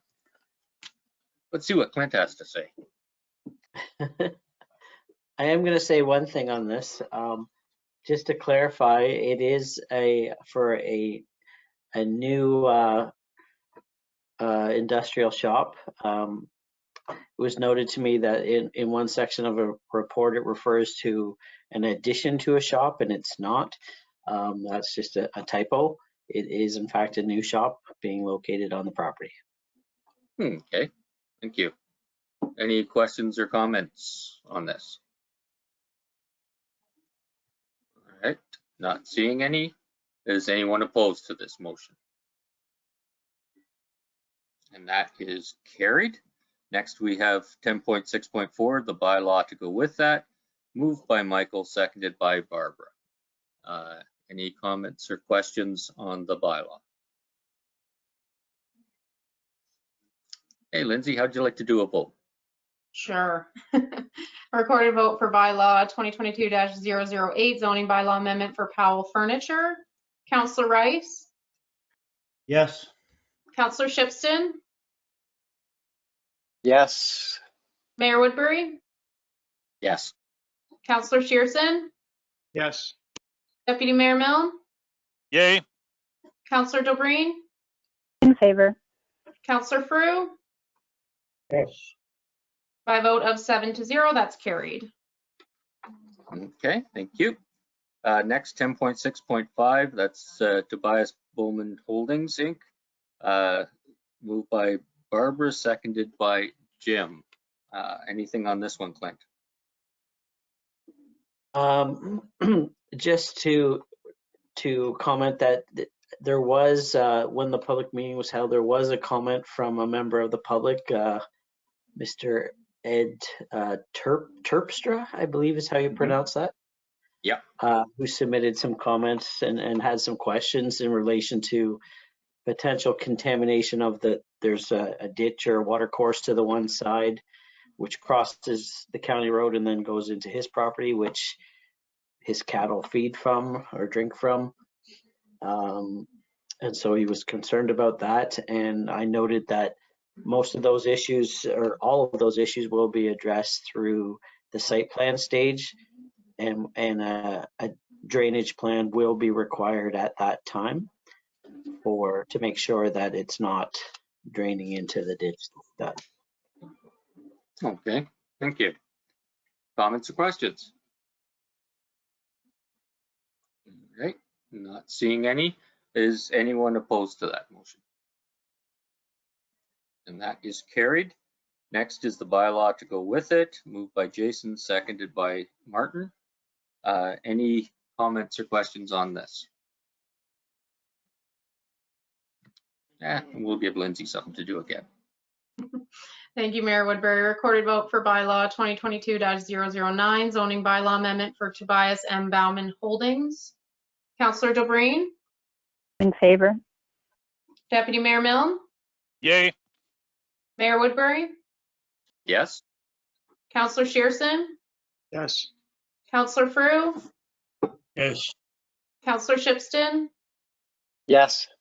Councillor Rice. Yes. By a vote of 7-0, that's carried. Okay, thank you. Next, we have moved by Jim, seconded by Brian. And it's Daniel and Rachel Bowman, Planning Report 2022-005, SP 20-21. Clint, anything on that? No comments on this one. Okay, that was fairly lengthy. Any questions or comments? Barbara? Through you to Clinton. Clinton, in my email, I had your staff report indicates that the zoning was approved a number of years ago, but you normally, if you look at the next one, you normally include your staff report, the date, the bylaw, and the bylaw number that was passed. Why is this different? Why are we not given that information? How long ago was it? What information can you provide? Because try as I might, I tried searching our website and could find nothing. Okay, through the chair. That doesn't mean I was doing it right, though. No, the short answer is it was a long time ago, before we even started putting them on the website. I'm just trying to give you an idea of how long ago. Just give me a second here. And so I guess what is the reference? The zoning on this site is A1-193. So it's the 193rd exception.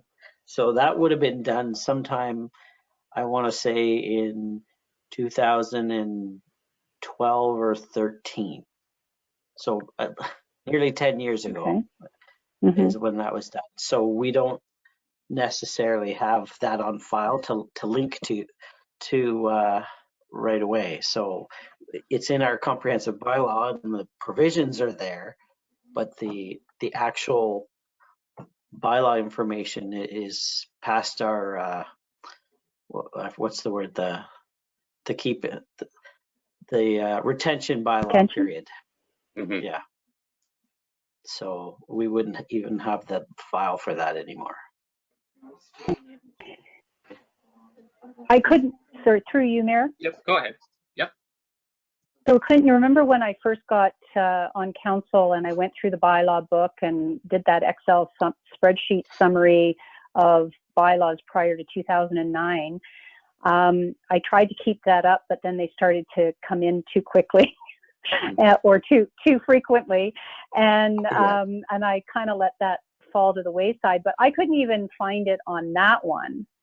It might even be sooner. Like I said, I'm guessing at when it would be, and it would require searching back through the actual bylaw or index. Point of order, Mr. Chair. Point of order. What difference does it possibly make when it was rezoned? The zoning is the zoning. Okay. Just a question. Yep. If I may? Yeah.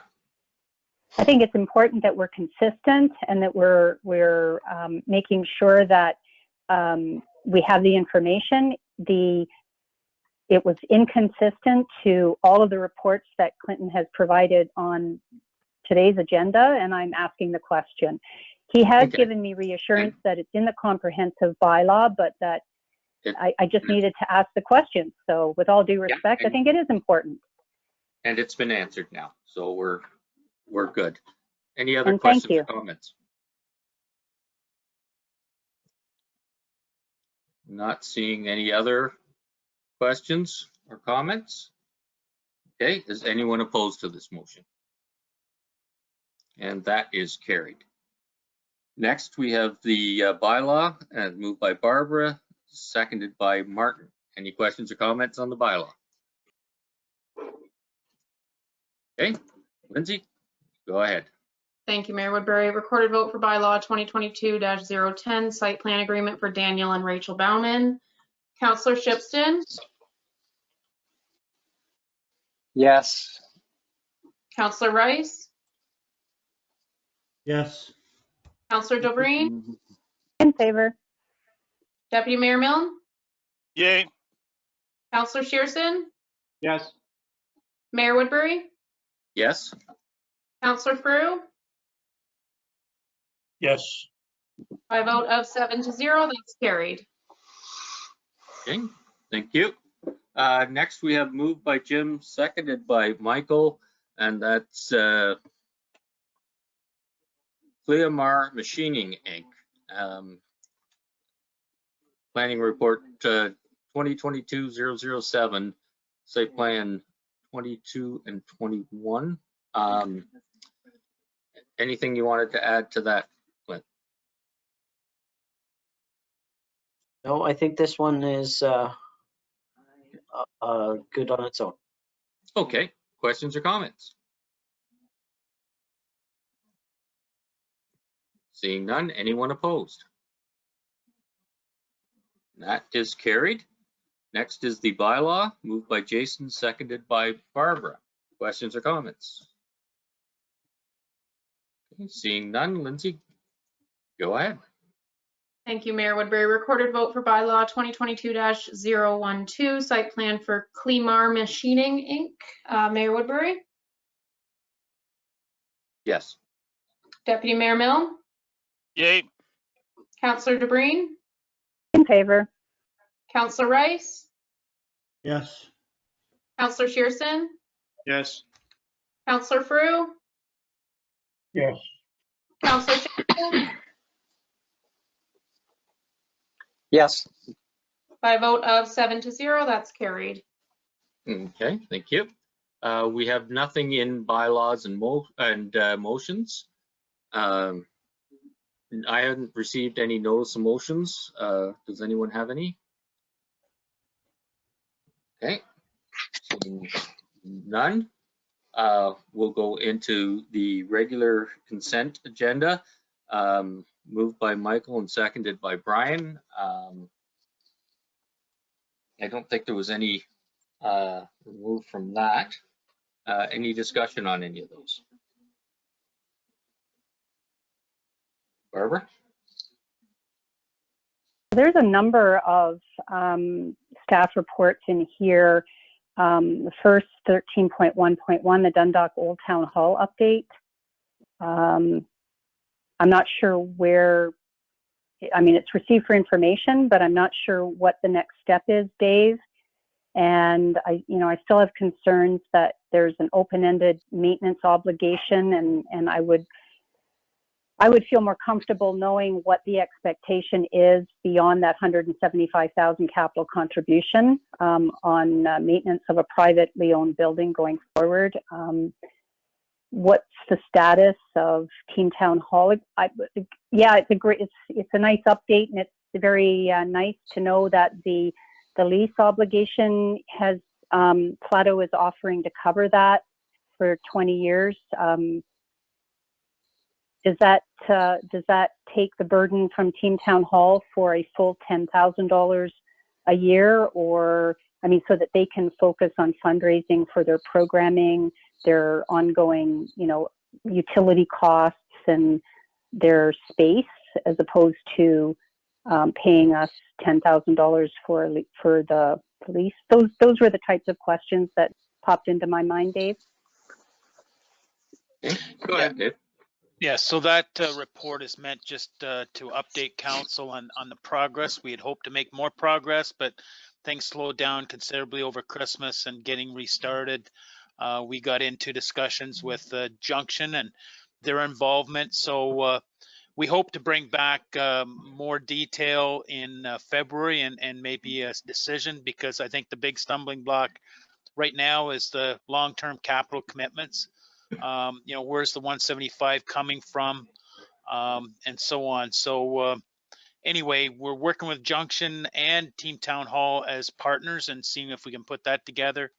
And it's developing, but it's just taking time. That's all. Thank you.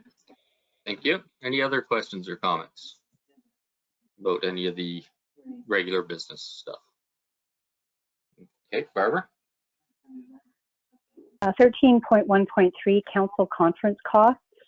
OGRA has changed the date of the conference to April. I wondered if any of those who had indicated their desire to attend OGRA, now, whether or not they have a conflict with those dates, if that's going to change at all.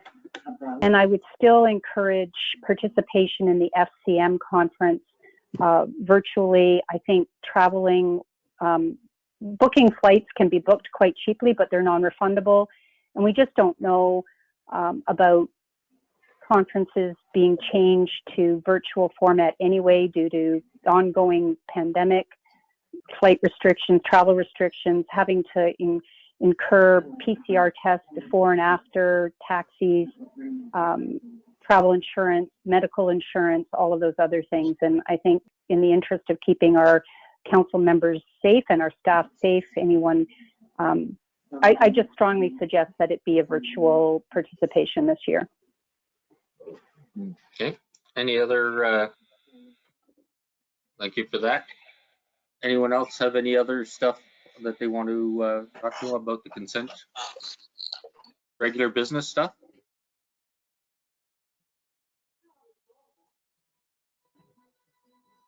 Okay, Martin, and then Barb again. Yeah, I did talk to Lindsay this morning. There's some things going on where I might not be able to go to the OCA. And so if anybody else, I'll know by mid next week if I'll be able to go or not. So if anybody wants to take my place on that, I will certainly inform Lindsay no later than next Wednesday about work and conflicts there. So just to put a bug in somebody's ear if they want to take my place, if that comes about. Okay? Okay. Barbara? Mine is for another report, so if there's any other, Michael's got his microphone off. I'm not sure if he's got a comment about conferences. Okay, go ahead. Okay, I guess he's shaking his head. So my other report was EDO, the 13.1.3 EDO 2021,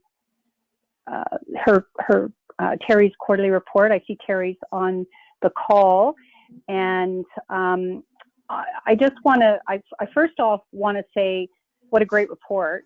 I loved the map because it really did show me for the first time where everybody is going. And I mean, we see all the purchase and sale agreements, but you know, they take time to come to fruition. So I wanted to thank you, and I look forward to seeing these maybe even more regularly than quarterly because things are happening quickly, and just wanted to thank you for that report.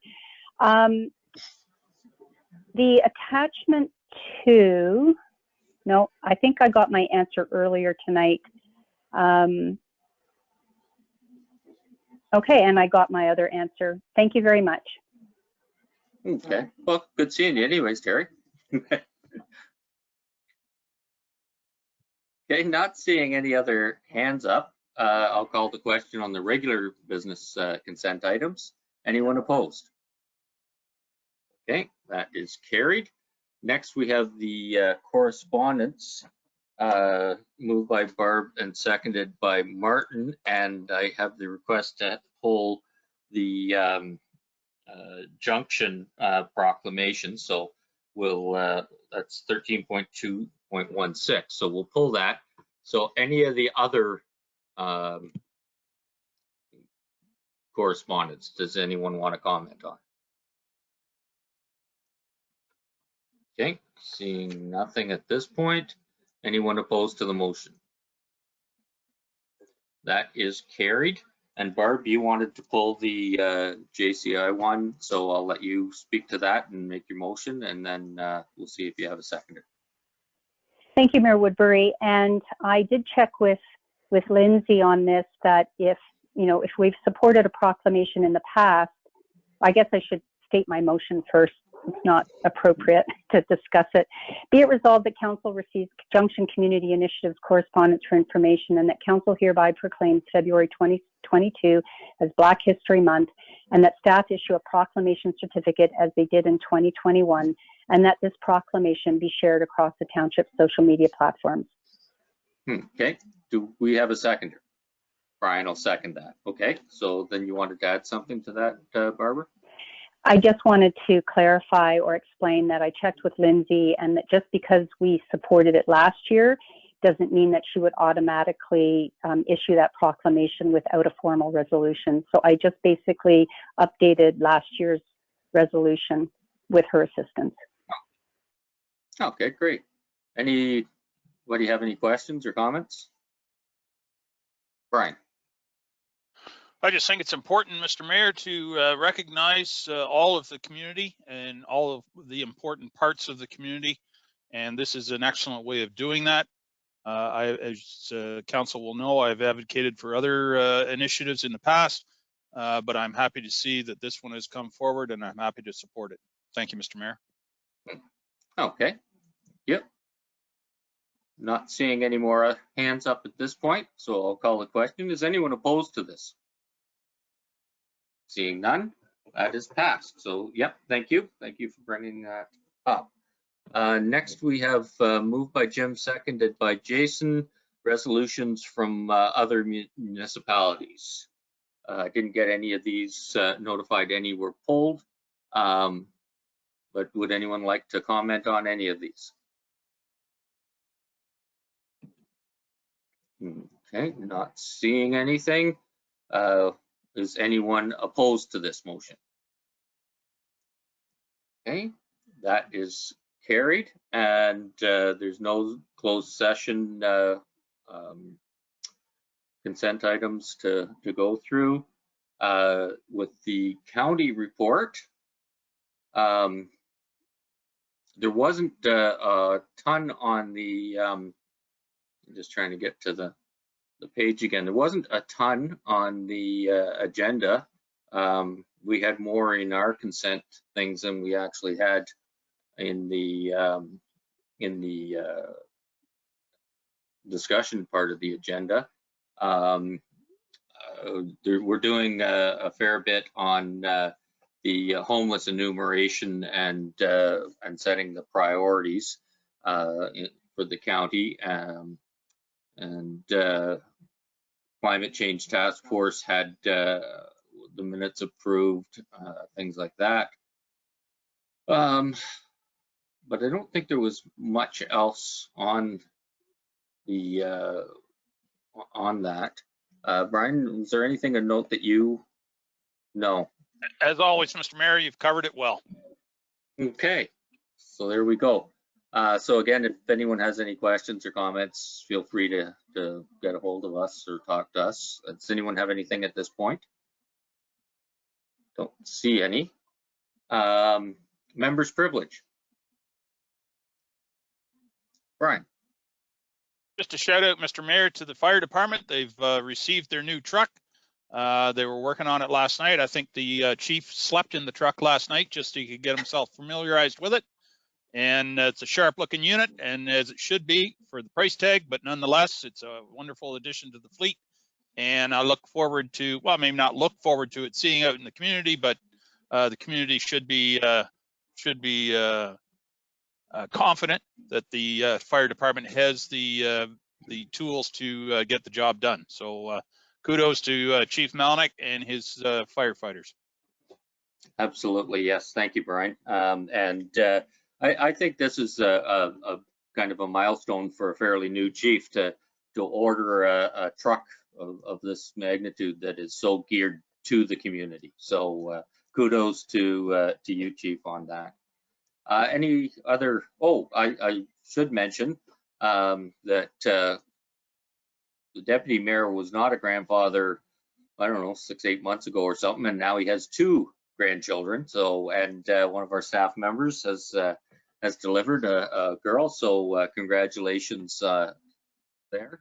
And we'll see if we have a politician down the road or someone with more common sense and more of a staff member. So thanks for that, John. I just got rebuked for not suggesting that Eva Sandra was a good news story. So in fact, she is, and she's her and mom are doing wonderful.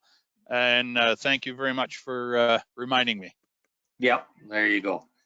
So maybe I get some brownie points that way. Any other, anything else that anyone would like to add? Okay, seeing none, we have nothing for closed session. Confirming bylaw, moved by Barb and seconded by Jim. Any discussion? Okay, Lindsay, your turn. Thank you, Mayor Woodbury. Recorded vote called for the confirming bylaw. Councillor Shipston, Yes. Mayor Woodbury, Yes. Councillor Rice, Yes. Deputy Mayor Milne, Yay. Councillor Frew, Yes. Councillor Delbrain, In favor. Councillor Shearson, Yes. by a vote of 7-0, that's carried. Okay, thank you. And just before we get to the next motion, I'd just like to thank everybody. There was a whole lot of information and a lot of things to chew on tonight. And just like to thank everybody for your patience and for digging in on it. And, you know, I look forward to us getting into some of this stuff in the future. We have a motion moved by Brian to adjourn at 9:31. I'm not going to call for a recorded vote. So I'd like to just thank everyone again. And it's nice to be done at 9:30. So thanks. Meeting is adjourned. Good night, everybody. Stay